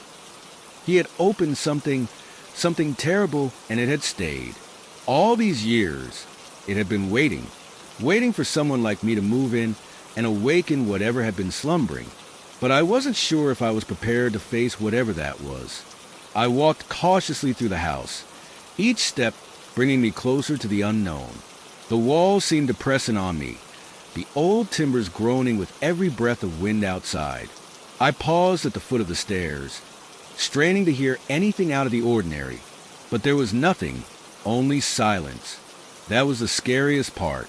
I had expected to hear the same creaking footsteps, the whispering voices, but the silence seemed to press in on me, suffocating me more than any noise ever could. It was as if something was watching, waiting for me to make the next move. I climbed the stairs, each step feeling heavier than the last. The cold draft from the attic seemed to seep through the floorboards, sending a shiver up my spine. When I reached the top, I felt an inexplicable pull toward the hallway at the end. It was as though something or someone was calling me, beckoning me toward the room at the far end of the hall. I didn't want to go, but I felt as if I had no choice, like I was being dragged by invisible strings, forced to follow the path that had already been laid before me. I reached the door to the room. The knob was cold in my hand, its brass surface tarnished with age. I hesitated for just a moment before I turned it, the sound of the latch clicking so loud in the silence that it startled me. The room inside was dark, darker than the rest of the house, as if the light itself was reluctant to enter. I fumbled for the light switch, my hand trembling. When the light flickered on, I was greeted with a strange sight. There, in the middle of the room, was an old wooden chair, sitting just beneath a single beam of light. The chair was worn, the wood chipped and faded from years of neglect. But that wasn't what drew my attention. It was the pattern on the floor. In the dust, I could make out what looked like a symbol, a circle with strange runes etched into it. It was drawn hastily, as though someone had done it in a panic. And in the center of the symbol, the floor was slightly darker, as though it had been stained by something long ago. I stepped closer, my heart racing in my chest. Something about the symbol was wrong. It wasn't just a drawing. It felt like it had purpose, like it was part of something much larger. I knelt down to examine it more closely when a sudden chill swept through the room. It wasn't just a cold draft from the attic this time. This was something more intense, something that froze my bones and made the hairs on the back of my neck stand on end. The temperature in the room dropped so quickly that I could see my breath, a small cloud of mist forming with each exhale. I stood up abruptly, my pulse quickening. The air felt thick, like I was wading through water. It was getting harder to breathe. Something was wrong. Something was in this room with me. Then I heard it, the soft, distant sound of footsteps. But this time, it wasn't coming from the hall or the stairs. It was coming from behind me, from within the room itself. I spun around, my heart pounding. Nothing. The room was empty. There was nothing but the chair, the symbol, and the overwhelming feeling of being watched. I started to back away, but before I could make it to the door, the temperature dropped even further. I could feel the cold seeping into my skin, numbing my fingers and toes. I shivered uncontrollably, the sensation crawling up my spine like icy fingers. Suddenly, the door slammed shut behind me, trapping me inside. I jumped, my breath catching in my throat as I rushed to the door, banging on it with both hands. "Let me out!" I shouted, but no one answered. The house was silent again, save for the beating of my heart. I looked around frantically, my eyes darting from one corner of the room to the other. That's when I saw it, the chair. It was no longer empty. Sitting in the chair was a figure, hunched, its face obscured by shadows. The air around it shimmered, as if it was a mirage, something not quite real.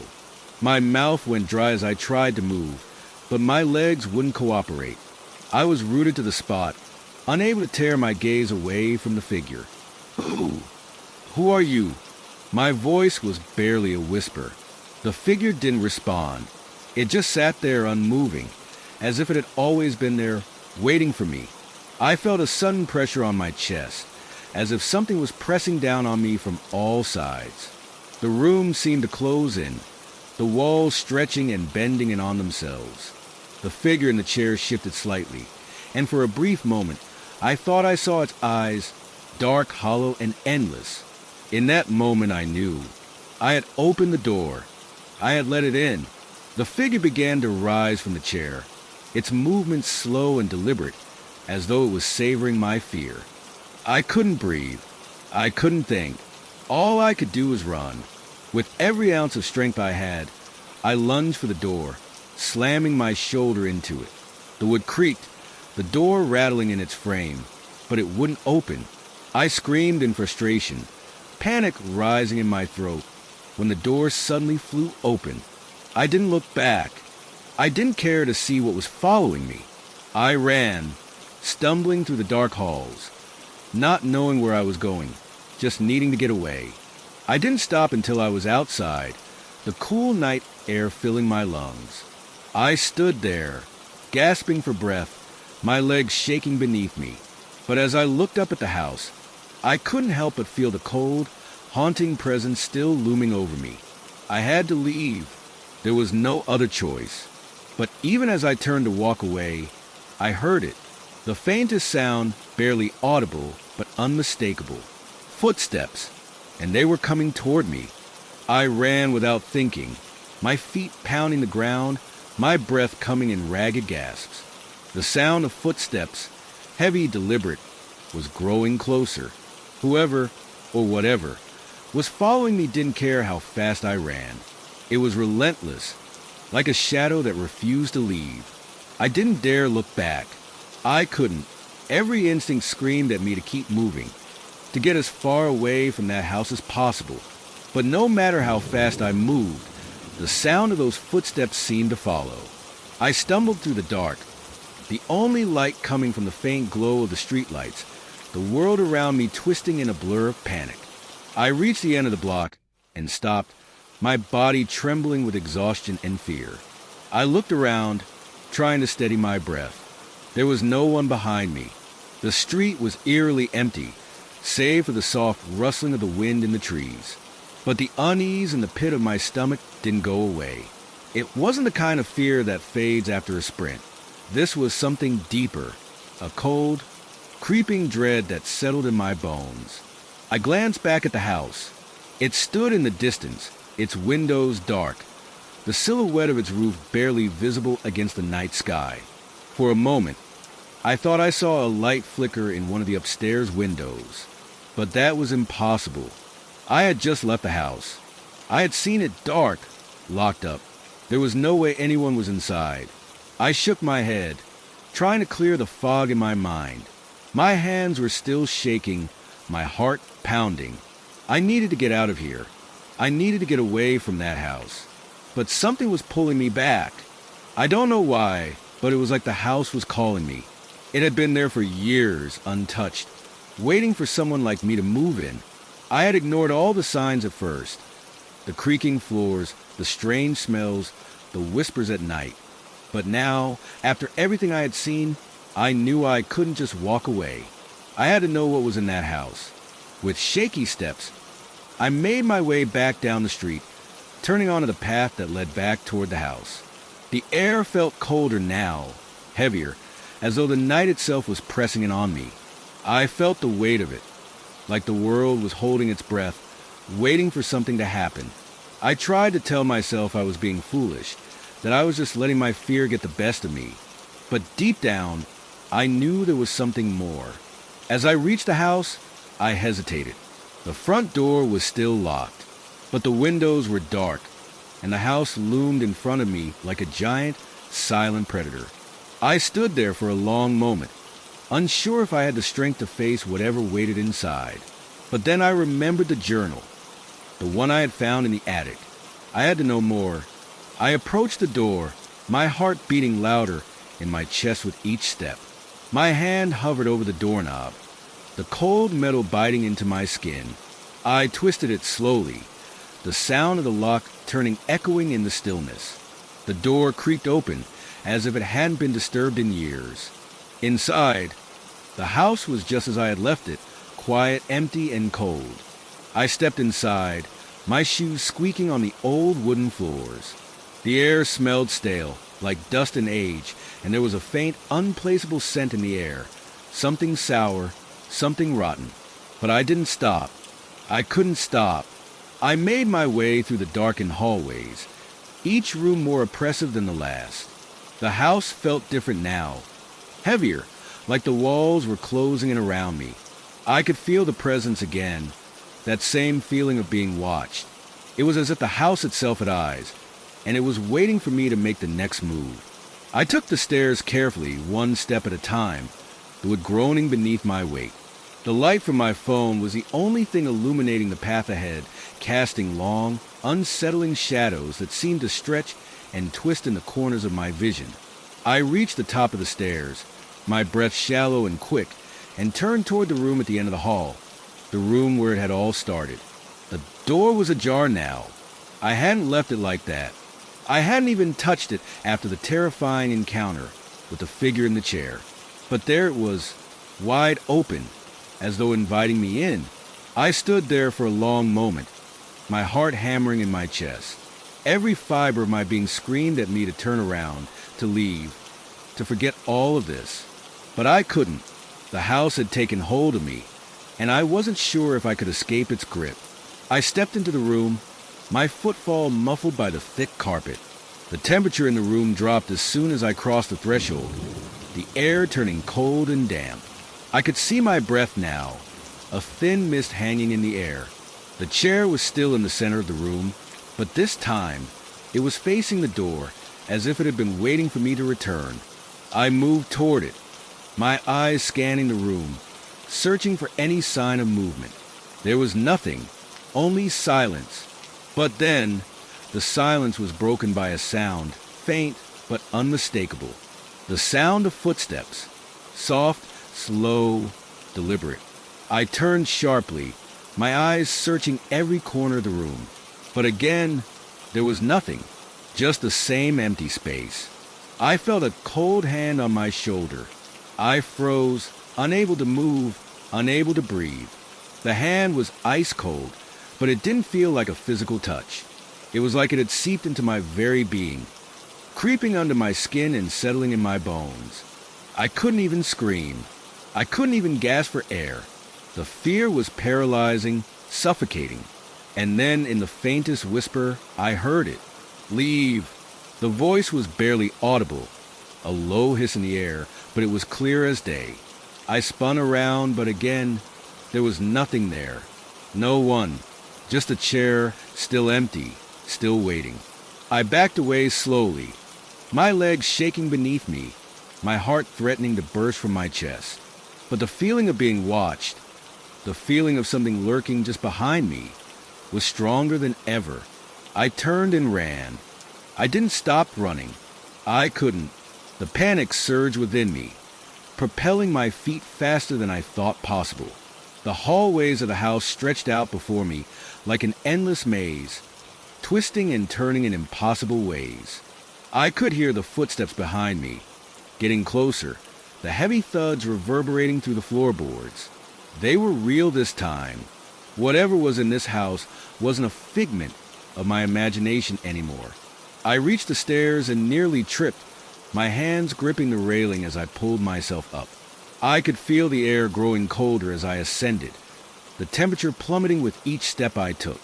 The house seemed alive in a way that I couldn't explain, like it was aware of me, watching me, waiting for me to make a mistake. I burst through the door of my bedroom, slamming it shut behind me, my chest heaving with each labored breath. I leaned against the door, trying to steady myself, but the fear was still there, gnawing at my insides. I could feel something moving just beyond the threshold, something that wasn't quite right. The footsteps stopped. I listened, straining to hear any sound, any movement. But the house was completely silent now. Too silent. I dared not move. Even the faint sound of my own breathing felt too loud. The silence stretched on, suffocating, until it was broken by the creak of floorboards outside my door. The hairs on the back of my neck stood up, my muscles tensing as the unmistakable sound of footsteps began again, slow and deliberate. I backed away from the door, my feet stumbling over the carpet as I tried to put as much distance between myself and whatever was on the other side. My mind raced, searching for some logical explanation. The house was old. It was settling. Maybe it was the wind. Maybe... But the footsteps didn't stop. They were drawing nearer. I turned and glanced around the room, my eyes landing on the journal I had found earlier, the one with the strange writings, the one I had shoved into my bag without a second thought. Maybe it held the answers. Maybe it could tell me what was happening, why I couldn't escape this nightmare. But a part of me already knew that whatever was inside that journal would be worse than anything I could imagine. Still, there was no choice. I had to know. I grabbed the journal from my bag, my hands shaking as I opened it to the first page. The handwriting was messy, hurried, as if the writer was struggling to get their thoughts out.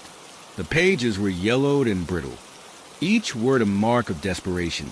I read, my eyes scanning the strange symbols, the vague descriptions of rituals of summoning, of opening doors to things that shouldn't be. The more I read, the more I felt like I was sinking into something I couldn't escape. The house's original owner, Jasper Cole, had been obsessed with the occult. His journal spoke of rituals he had conducted in secret, rituals that involved dark forces, things that had no place in the world of the living. But the most chilling part was the mention of a door he had opened, or perhaps had been forced to open. A door that led somewhere or to something that was not of this world. The journal's pages grew more frantic as I read, the writing becoming increasingly erratic. Jasper Cole had tried to close the door, to lock it away, but something had followed him out. Something had been waiting, something that would never leave the house. The footsteps outside my door stopped again. I felt a cold chill run down my spine as I slowly looked up from the journal. The room seemed darker now, as though the shadows had stretched to fill every corner. The air was thick with an oppressive weight that made it difficult to breathe. And then I heard it, a whisper. It was faint at first, like the rustling of wind through the trees, but it grew louder, closer. It sounded like a voice, but not a human voice. It was guttural, distorted, like it was speaking from deep within the earth. Leave. I froze, unable to move. The voice wasn't coming from outside the door. It wasn't even coming from anywhere in the room. It was inside my head, inside my very being, echoing through my mind, demanding that I leave. I couldn't move, couldn't breathe. The journal slipped from my hands, falling to the floor with a soft thud. I was paralyzed by fear, every nerve in my body screaming at me to run, to escape, to do anything but stay. But my body wouldn't obey. I was trapped.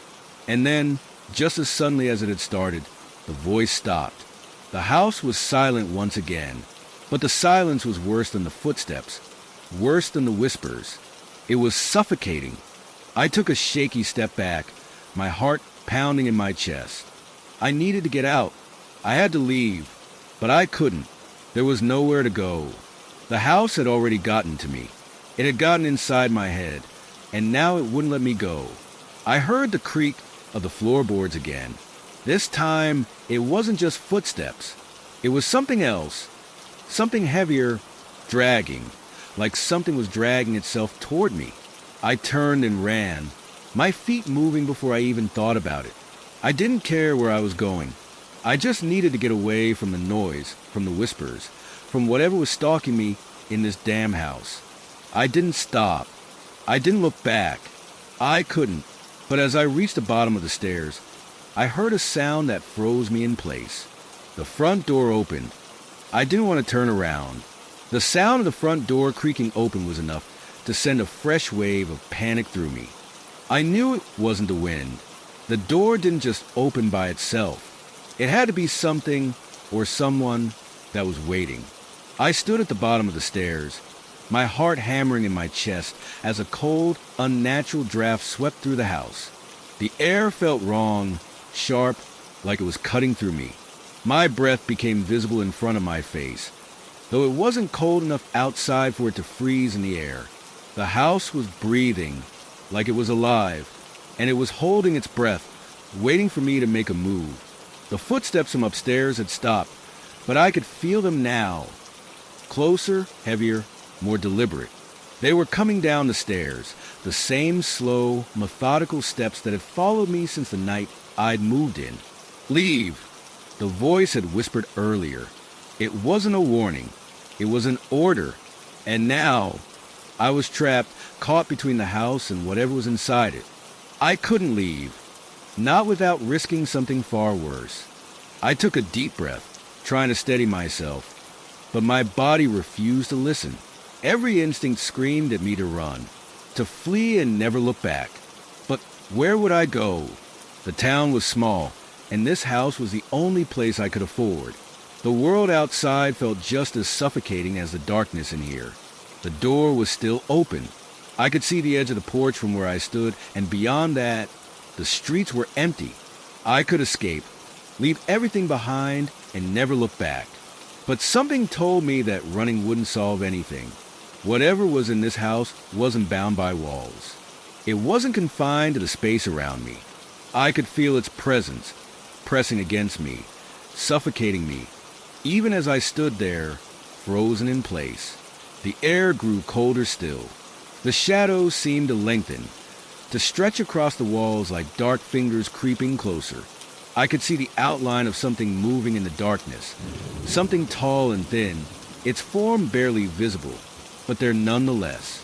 The whispers had started again, soft at first, barely audible, but growing louder by the second.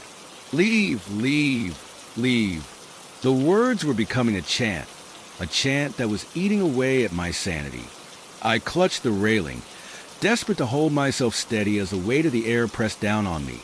The house felt like it was closing in, walls expanding and contracting, breathing with a rhythm that wasn't mine. I took one cautious step toward the door, but before I could reach it, something stopped me. A sound. It was faint at first, like a rustling, a shuffle from behind me. Slowly, I turned, my feet frozen in place. My eyes darted from corner to corner, searching for the source of the sound. And then I saw it. In the far corner of the living room, just barely visible in the dim light, was a figure. At first, I thought it was a trick of the shadows, just the shape of the furniture or a pile of old boxes.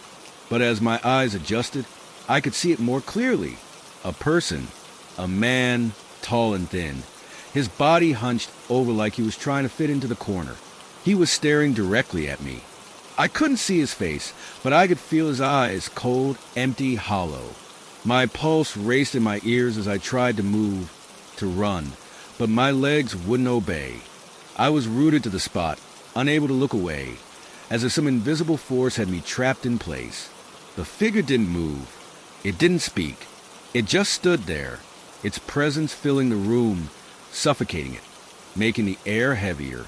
And then, with a sudden movement, it stepped forward. The noise that filled the room was deafening.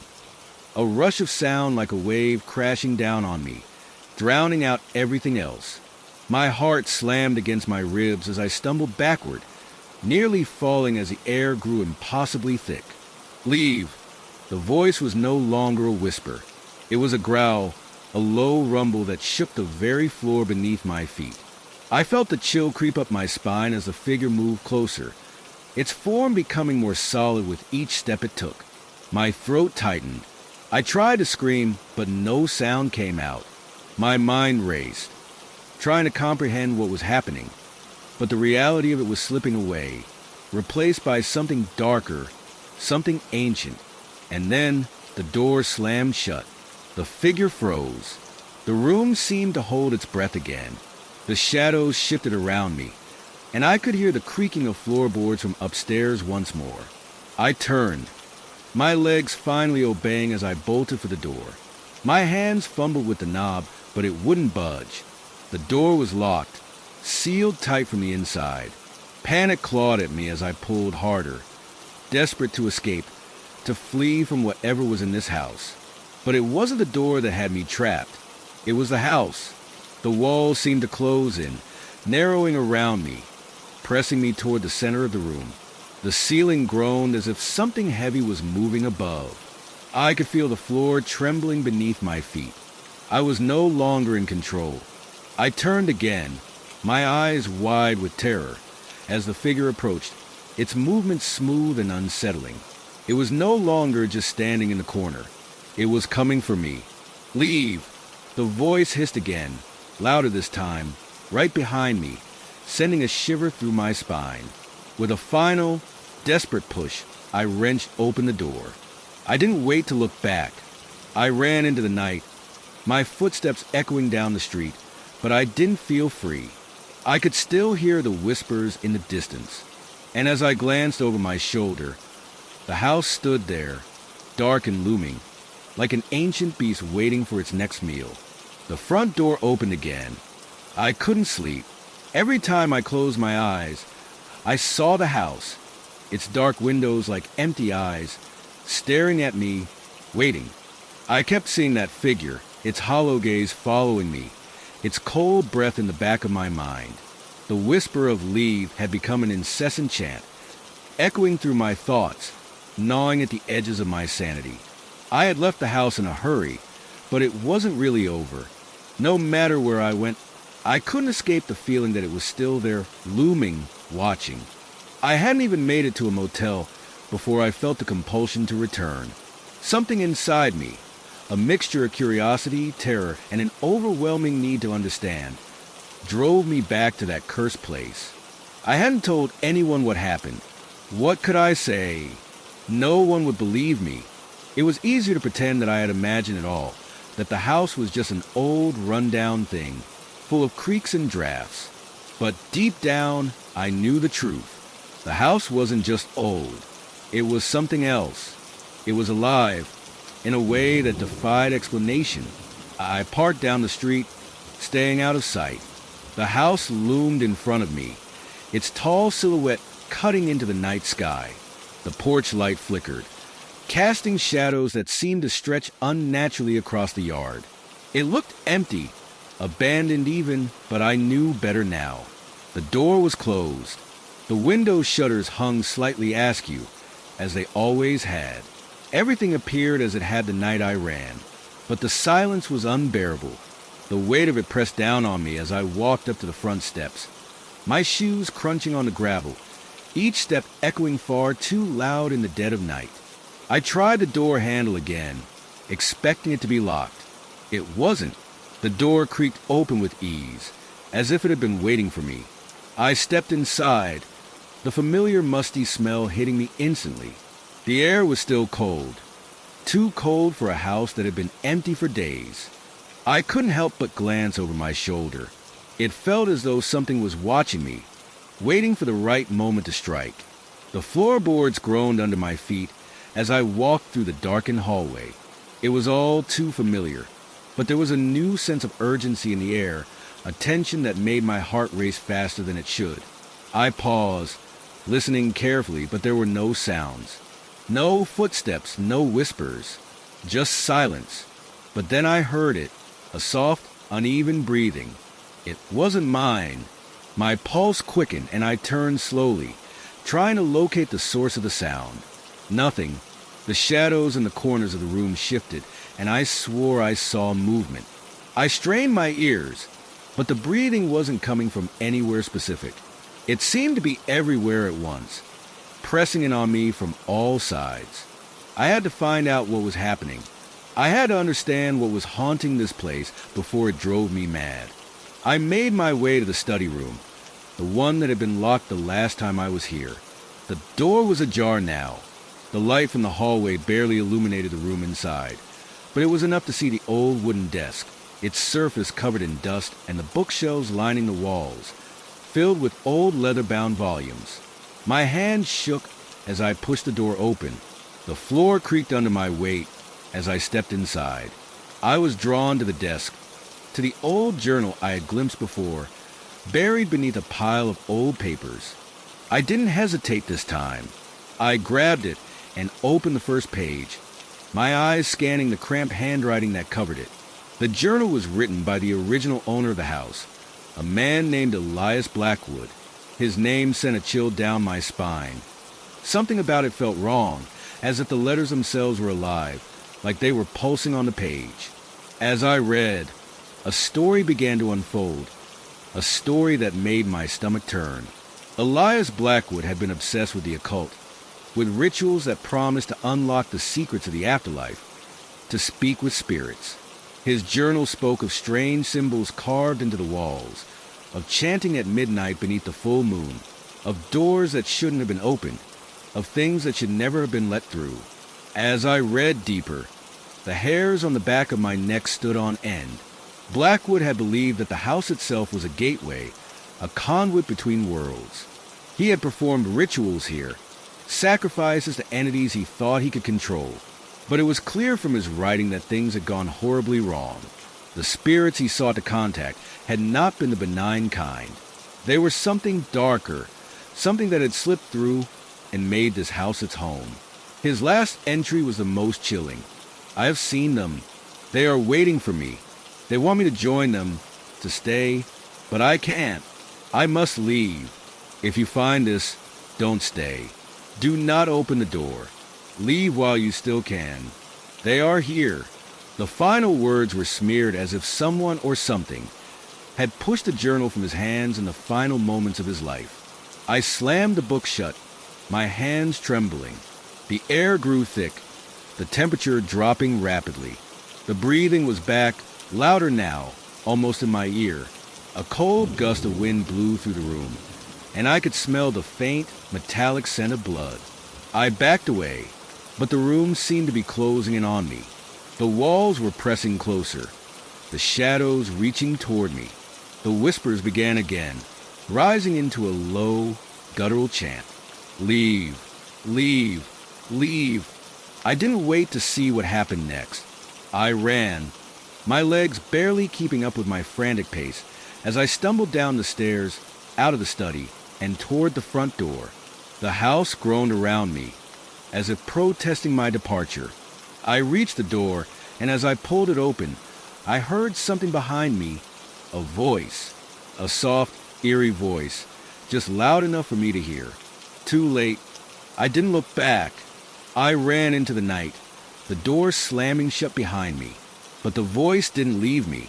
It followed me, like a shadow, whispering my name, growing louder with every step I took away from the house. The air felt colder now, and I could feel its presence all around me, suffocating me. It wasn't over. It would never be over. The drive was a blur. My hands gripped the steering wheel so tightly my knuckles were white. But I didn't dare stop. I couldn't. The house was behind me, but I could feel it creeping closer with every mile. I turned the radio up, trying to drown out the heavy silence pressing in on me. It didn't help. The voice, soft, cold, persistent, was still there, whispering my name, threading through the static like a ghost of a memory. Too late, too late. I tried to push it away, tried to convince myself it was just my mind playing tricks, that the stress of everything was finally getting to me. The house was just a house, after all. It was old, falling apart, and had a tragic history. That's all. But even as I told myself this, my heart raced with the primal fear that gripped my chest. The road stretched on, empty and desolate. I glanced into the rear-view mirror every few seconds, expecting to see the house following me, its silhouette looming in the distance. But there was nothing, just endless blackness stretching out ahead of me, a void that seemed to swallow the headlights. I had no destination in mind, no clear plan. All I knew was that I needed to get as far away from that house as possible. So I drove. Hours passed, and the landscape outside the window remained unchanged. A distant town appeared on the horizon, a speck of light in the endless night. I should have stopped there. I should have gotten some rest, but the fear in my gut told me to keep moving. If I stopped, if I gave into exhaustion, I might not be able to leave at all. I pulled into a small, run-down motel just outside the town. The neon sign flickered weakly, casting a sickly glow over the parking lot. It was the kind of place you only stayed in if you had nowhere else to go. I parked, got out, and dragged myself to the front desk. The old woman behind the counter barely looked up as I checked in. "Room 8, she said, her voice raspy and dry. "It's the last one left." "Thanks," I muttered, handing her some cash, not even caring about the amount. I was too tired to think straight, too exhausted from the events that had already unfolded. The room was just as shabby as I expected. A small bed covered in a faded quilt, a lamp that flickered whenever you turned it on, and a window with blinds that didn't quite close all the way. The smell was musty, like mold and stale cigarettes. But I didn't care. I collapsed onto the bed, my shoes still on, and pulled the thin blanket over me. For a moment, I thought I might finally be able to sleep, but the voice didn't stop. "Leave." I sat up in bed, my breath catching in my throat. It wasn't real. It couldn't be. The house was miles behind me, locked away, forgotten. But there it was again, that whisper, just a breath away from my ear, as if someone was standing beside me. I turned to face the wall, pulling the covers tighter around me, trying to ignore it. I squeezed my eyes shut, telling myself it was just my mind, just the fear, the stress, the lingering effects of what had happened in that place. I should have known better. The temperature in the room dropped suddenly. I could see my breath in the air, a cold mist that hung around me like a shroud. It was too much. I couldn't ignore it anymore. I turned to face the room, The shadows now thicker, darker, pressing in from the corners. Something shifted there. Something not quite human. I blinked, and it was gone, but I felt it. The air was thick with it, something old, something hungry. I jumped up from the bed, my heart pounding in my chest. I reached for the door handle, desperate to leave, but it wouldn't budge. It was locked, and I had the key in my hand. I pulled harder, but it wouldn't open. The whispering began again, louder now, as if the walls themselves were speaking. Too late. The door rattled in its frame as if something on the other side was pushing against it. I stumbled backward, my breath ragged. My eyes darted around the room, desperate for something, anything, that might make sense of this. Then I saw it. In the corner of the room, by the window, something moved. It was a shape, dark and indistinct, but it was there. I could feel its presence, the weight of it, pressing into the room. I tried to call out, but my voice wouldn't work. My throat was dry, tight, as if something was squeezing it from the inside. I couldn't breathe, couldn't speak. All I could do was watch as the figure stepped forward, its form slowly becoming clearer with each step. It was the figure from the house, the one with the hollow eyes. I wanted to run. I needed to run, but my legs were frozen, rooted to the spot. My heart hammered in my chest, but I couldn't move. The figure moved closer, its face pale, its eyes wide and empty. There was no expression on its face, just a blank, soulless gaze that seemed to pierce through me. I could hear its breath now, slow, uneven, like something trying to remember how to live. And then it spoke, its voice low and raspy. "Leave or stay with me." I felt a sharp chill run down my spine, and I finally broke free of the paralysis that had gripped me. I turned and ran to the window, throwing it open and scrambling out onto the fire escape. I could hear the figure behind me, its footsteps following, but I didn't dare look back. I couldn't. I didn't stop running until I was far away from the motel, until the city lights had blurred into the distance, and the only thing left was the sound of my breath in the cold night air. But the voice was still there, still whispering, and I knew with a sinking certainty that it would never stop. I didn't sleep that night. Even after I managed to put miles between myself and that cursed house, I couldn't shake the feeling that something was still following me. The voice, cold and relentless, still echoed in my ears. Soft whispers just at the edge of my mind, always reminding me that I wasn't safe. I didn't dare close my eyes for long. Every time I did, I saw the same thing, the shadowed figure with hollow eyes, creeping closer. I didn't know what to do. I couldn't return to my old life. Everything felt different now, wrong. The house had marked me somehow. I could feel it, the pull, like a weight on my chest, a constant reminder that whatever had been there wasn't finished with me yet. The next day, I tried to focus on the road ahead, tried to convince myself that maybe, just maybe, I could outrun it. But the sense of dread never left me. Every creak of the floorboards in the cheap motel room, every distant sound in the night felt like a warning, like the house was still calling me back. I couldn't go home, not to that place, not to the life I had before. I wasn't the same person anymore. I found myself in a small town by the coast. I'd never been there before. It seemed like the kind of place people just passed through, quiet, sleepy, a world away from everything that had happened. I parked my car by the beach, staring out at the waves. The salt air helped clear my mind, but only for a moment. The memory of that house, of what I had seen, lingered in the back of my mind, like a shadow that refused to leave. I wandered through the town, trying to shake the unease that gripped me, hoping that some time and space would help me forget. But that's when I met him. He was standing by the general store, an old man with a hunchback and a face like cracked leather. He had a cane in his hand, though he didn't need it to walk. His eyes were sharp, though, and when he saw me, he didn't smile or greet me like most people did in small towns. Instead, his eyes narrowed, studying me as if he already knew something about me, something I hadn't told anyone. Looking for something? He asked, his voice rasping like dry leaves.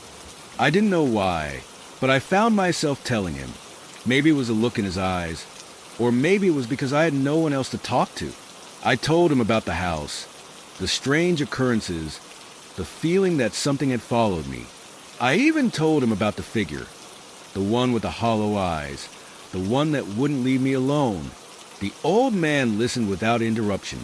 When I was done, he took a long breath, as if weighing my words, then looked at me with pity. You should have never gone in that house, he said quietly. I didn't ask him what he meant. I didn't want to know, but something inside me pushed me to keep listening. That house has been here longer than this town. Long before it was ever sold, before people moved in and out of it like it was a normal home. He paused, glancing over his shoulder, as if to make sure no one was listening. The first owner was a man named Edgar Whitley. He was obsessed with the occult. Some say he opened a door to something not meant to be opened, a door that's never closed. Not fully, not ever. I felt my stomach tighten. I didn't want to hear this, but I couldn't stop myself. What happened to him? I asked, my voice barely a whisper. The old man's eyes flicked toward the horizon, and for a moment he didn't answer. When he did speak again, his voice was softer, almost like a warning. He disappeared, like many others. But they say he didn't die. No, they say he's still there, somewhere, waiting, watching, and anyone who dares to live in that house. He trailed off, shaking his head. I felt cold, like the chill of the night had settled deep into my bones. Is that why the house is cursed? He nodded slowly. More than cursed. It's been touched. The land itself has been poisoned by what Edgar did. It's drawn to people, those who are vulnerable, those who are lost. It feeds on them. If you're not careful, it will never let you leave. A sick feeling swirled in my stomach. Everything he said fit, everything I'd experienced. The strange noises, the footsteps that weren't mine, the cold spots in the house. It wasn't just the house that was haunted. It was the land itself, twisted by the rituals Edgar had performed. I took a step back, my pulse quickening. What do I do? How do I get rid of it? The old man looked at me then, his eyes filled with a mixture of sorrow and something darker. You can't get rid of it. Not now. Not after you've gone in. It will follow you until you've paid the price for disturbing it. I felt like the ground beneath me had given way. I took a deep breath, trying to steady myself, but I couldn't shake the growing terror in my chest. Is there a way out? A way to stop it? He stared at me for a long time, as if debating whether to tell me more. Finally, he spoke, his voice grave. Some say the only way out is to return to the house, to face it, but others, he hesitated. Others say you'll never leave at all, not if you're meant to stay. I didn't ask him what that meant. I didn't need to. I left the store without another word, feeling the weight of what he had said pressing down on me. I wasn't safe. I couldn't escape it, and I didn't know if I had the strength to face it again. But something inside me told me I had no choice. The road ahead was unclear. The only thing I knew for certain was that I had to go back to the house. But I wasn't sure if I'd survive it this time. I climbed back into my car, staring at the road in front of me. There was no turning back. I drove back in a daze, the road stretching endlessly ahead of me. The further I got from the town, the more the air seemed to thicken.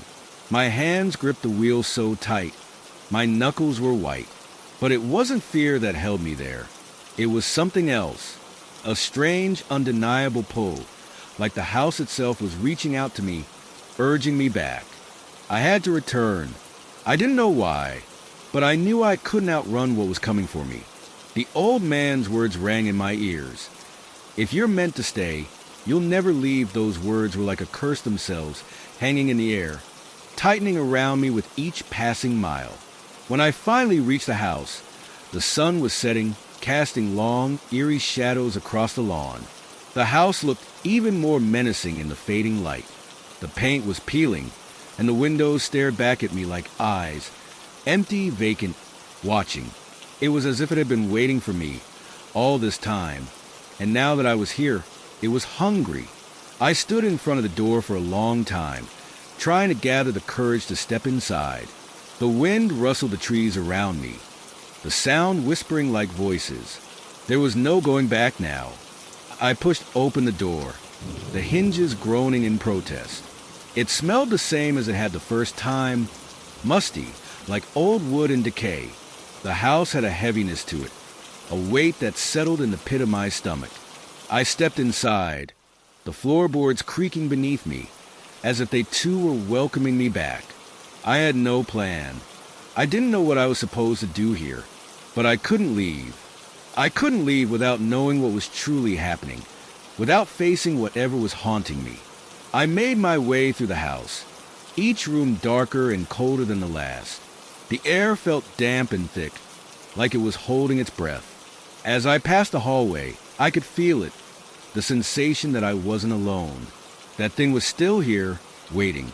The strange sounds began again, soft at first, like the shuffle of footsteps coming from above. It was the same as before, slow, deliberate steps, dragging across the wooden floors above me. I froze, every muscle in my body tensed. I wanted to call out, to demand whoever was up there to stop, but I knew it wasn't anyone. No one could be up there. I was alone. I climbed the stairs slowly, my heart pounding in my chest. The steps creaked under my weight, each one louder than the last, as if the house itself was protesting my presence. At the top, I paused, listening.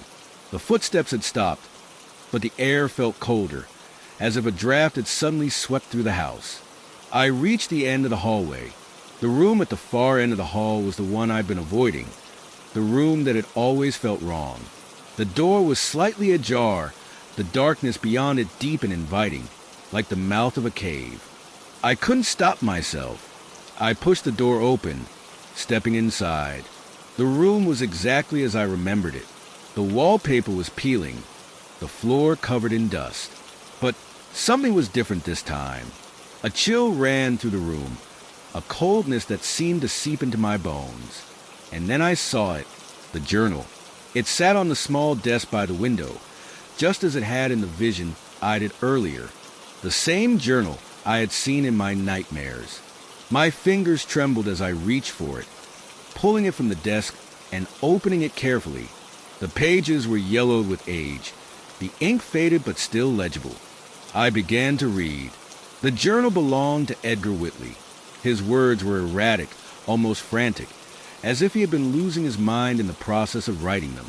The entries spoke of rituals, dark rituals meant to open doors to other realms. He had been obsessed with the idea of immortality, of contacting beings from beyond. The more I read, the more I understood. Edgar had opened something that had never been meant to cross over, something that had been waiting, hungry. As I read further, my hands shook. There were mentions of the shadow, a presence that had begun to follow him. At first, it had been whispers in the dark, but then it had grown stronger. The last entry was dated the night he disappeared. The words were barely readable, scrawled in a frenzied hand. Asterisk, it's here. It's come through. And now it wants me, asterisk. A sudden noise behind me made me jump. The floorboards creaked and I spun around, my heart racing. But no one was there. The room was empty, silent. I had to leave. Now. I turned to leave the room, but before I could move, the door slammed shut behind me with a deafening bang. I gasped, my chest tight with panic. The room felt like it was closing in on me, the air thick and suffocating. And then I heard it, heavy footsteps, but not from above. They were right behind me, slow, deliberate steps, dragging across the floor. I whipped around, but no one was there. My pulse thundered in my ears as I backed toward the window, my eyes darting around the room. The cold was unbearable now, like the temperature had dropped 10 degrees in a matter of seconds. The footsteps were getting closer, louder, dragging across the floor like they were right next to me. And then I felt it. Something cold brushed against my neck, like icy fingers grazing my skin. I screamed and bolted for the door. I had to get out, but the door wouldn't budge. It was locked. Trapped. I was trapped. The footsteps came closer. I turned back to the room, my eyes scanning the shadows, and that's when I saw it, standing in the far corner, just beyond the range of the dim light. A figure, tall and thin, with hollow eyes and a smile that twisted its face into something unnatural. Edgar Whitley. He was standing there, watching me. I couldn't breathe. My chest tightened, my vision blurred with terror. And then, just as suddenly as it had started, the presence vanished. The footsteps stopped. The cold air lifted. The door creaked open, as if inviting me to leave. I didn't hesitate. I ran. I didn't stop running until I was outside, standing in the yard, my breath coming in ragged gasps. The air was frigid, and the wind whipped around me, but I barely noticed the cold. All I could think about was the thing in that room. The thing that had once been Edgar Whitley. It wasn't just his ghost. It was something darker, something that had been trapped here for years, waiting for the right moment to come through. I didn't know what to do next. I had no plan, no clear idea of what was happening, only the overwhelming sense that I was in danger, more than I had ever been before. But then, as I stood there, shaking in the yard, I felt it again, that feeling of being watched. My eyes darted around the yard, the trees casting long shadows in the pale moonlight. I turned back to the house. The windows stared back at me, empty, but something felt different now. It wasn't just a house. It was the air. There was an oppressive weight to everything around me, like the ground itself was pulsing, as if the house had a heartbeat and it was calling me back. I didn't want to go back, but I knew I had to. I had uncovered too much to leave now, and something inside me, some twisted part, was urging me to go back inside, to face whatever it was that lurked there. I glanced at my car, parked at the edge of the driveway. I could leave, just drive away, get out of this cursed town. But the thought of driving away, of running from what I had discovered, felt wrong. There was no escaping it now. I was bound to this place, whether I liked it or not. With my heart in my throat, I walked back to the house. The door creaked open as if it had been expecting me. I stepped inside, my breath fogging in the cold air. The silence inside was deafening, but there was something in it, something that wasn't quite right. It was as if the house was holding its breath, waiting for something to happen. I didn't make it far into the hallway before I heard it again. The footsteps, heavy, dragging steps, moving slowly toward me. But this time, I wasn't afraid. Not like before. I didn't know why, but I was different now. The fear had settled into something else, a grim resolve. I was going to face whatever this was, even if it killed me. The steps stopped just behind me. I could feel the air shift, a coldness that wasn't natural, settling over my shoulders like a cloak. I turned around, and for the first time, I saw it clearly. It wasn't Edgar, not anymore. The figure was taller now, distorted, its face an empty void, its eyes too dark, swirling holes. The body was thin, impossibly long, and as it moved, its limbs stretched and twisted unnaturally. It was no longer human. It was something else, something older, something that had never been meant to walk this earth. It opened its mouth, and for the first time, I heard it speak. Asterisk, you shouldn't have come back. Asterisk. The voice was low and guttural, like gravel scraping against metal. It reverberated in my bones, sending a chill through my entire body. I couldn't move, couldn't even breathe. It was as if the world had stopped around me, and all I could hear was that voice, wrapping around my mind like a vice. I wanted to scream, but the words wouldn't come. The figure moved closer, its feet dragging across the floor, its face never changing, always staring at me with those empty eyes. You can't leave now, it whispered. Asterisk, you opened the door. Now you belong to me. Asterisk, my heart pounded in my chest. each beat a hammer against my ribs. I couldn't think, couldn't focus. The words, its words, echoed in my head, drowning out everything else. It reached out toward me, its fingers long and twisted like claws, reaching for my throat. And that's when the air around me shattered. A loud, deafening crash filled the room, and I was thrown backward, slamming into the wall. The force of it knocked the breath from my lungs, and for a moment, I couldn't see, couldn't think. But then, through the haze of confusion, I saw it. What had caused the noise. The door. It was wide open. The light spilling in from the outside, flooding the room with warmth and light. The figure froze, its dark eyes flicking to the doorway. And then it screamed. The sound was like 1,000 voices wailing in pain, tearing through the air like a blade. It was enough to make my head spin, enough to tear at my very soul. But I didn't care. I pushed myself to my feet, stumbling toward the door, my limbs shaking with fear. The figure was still frozen, its eyes locked on the light, its scream growing louder, more frantic. I ran. I ran faster than I ever had in my life, not stopping until I was outside, standing in the yard, gasping for air. The door slammed shut behind me, and the house went silent once more. I didn't turn around, didn't dare look back. I didn't know what had just happened. I didn't know if I had truly escaped or if something had followed me out. But I knew one thing for sure. I couldn't stay here any longer. I had to leave. I didn't care if I never came back. I couldn't live like this, haunted by that house, by whatever had been unleashed. But as I walked toward my car, I heard it again, a faint, dragging sound, coming from behind me. I didn't turn around. I didn't want to know what it was. I just kept walking, and I didn't stop. I didn't sleep that night, not a single moment of rest. I spent hours sitting in my car, staring at the house in the distance, watching for any movement, any sign that something or someone was still inside.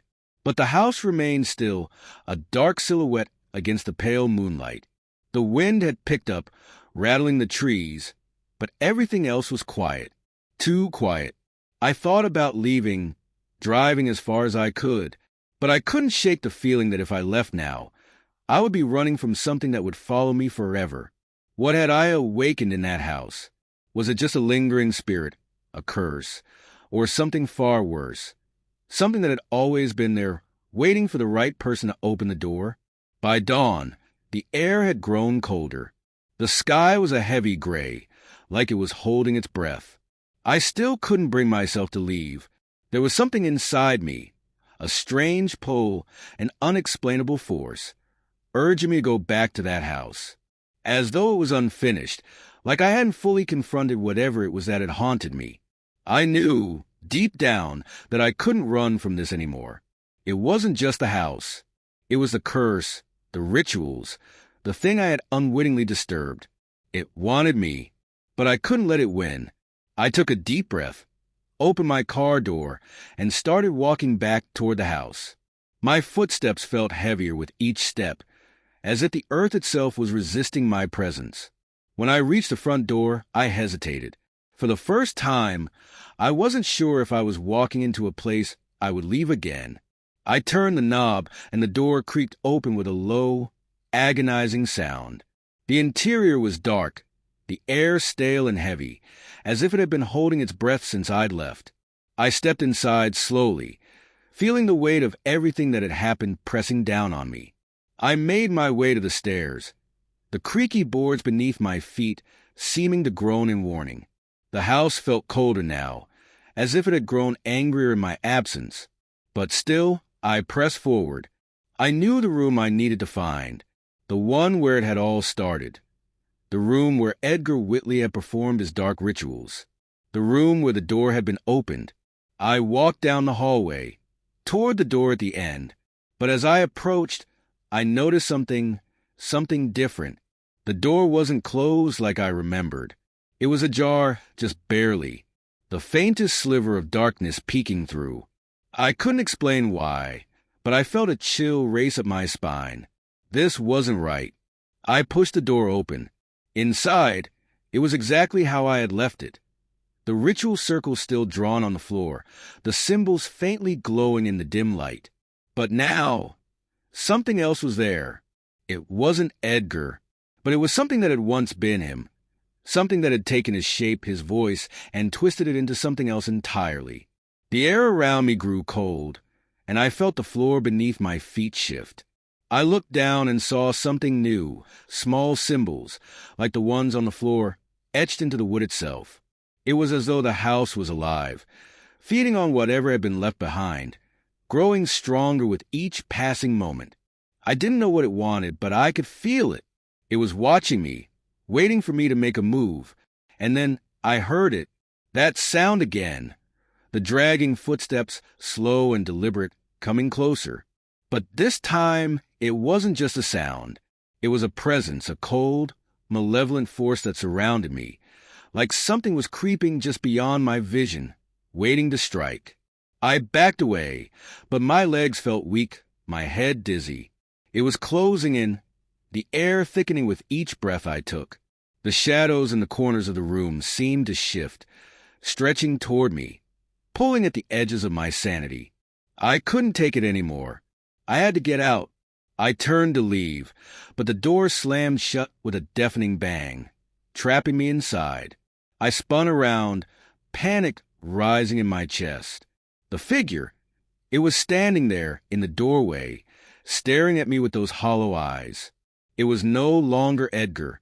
It was something else, something that was neither human nor spirit. A void, a thing made of darkness, waiting to claim me. It opened its mouth, and this time, I could hear the words clearly. Asterisk, you never should have come back. Asterisk. Before I could react, it lunged toward me. But the moment it touched me, everything froze. The house, the air, the ground, it all stopped, as if time itself had ceased to exist. And then, just as suddenly as it began, it was over. I woke up outside. Again.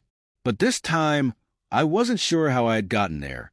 My body ached, my head throbbed, but when I opened my eyes, I saw the house standing there in front of me. The front door was wide open, and everything looked normal. Too normal. But I knew better. It wasn't over. Not yet. I turned away from the house, feeling something cold and dark crawl beneath my skin. I didn't know if it would come for me again, or if it had already claimed me in some way. All I knew was that I couldn't go back inside. I didn't care if the house was empty. The house wasn't what I was afraid of. It was what was waiting for the next person. Whoever came next would be its next victim, and it would never let anyone leave. The air felt wrong as I walked away, and the shadows seemed to follow me. But I couldn't shake the feeling that something was still watching me, waiting for the moment I let my guard down. Because no one really leaves a house. Not truly. And I was no different. I kept walking, and I never looked back.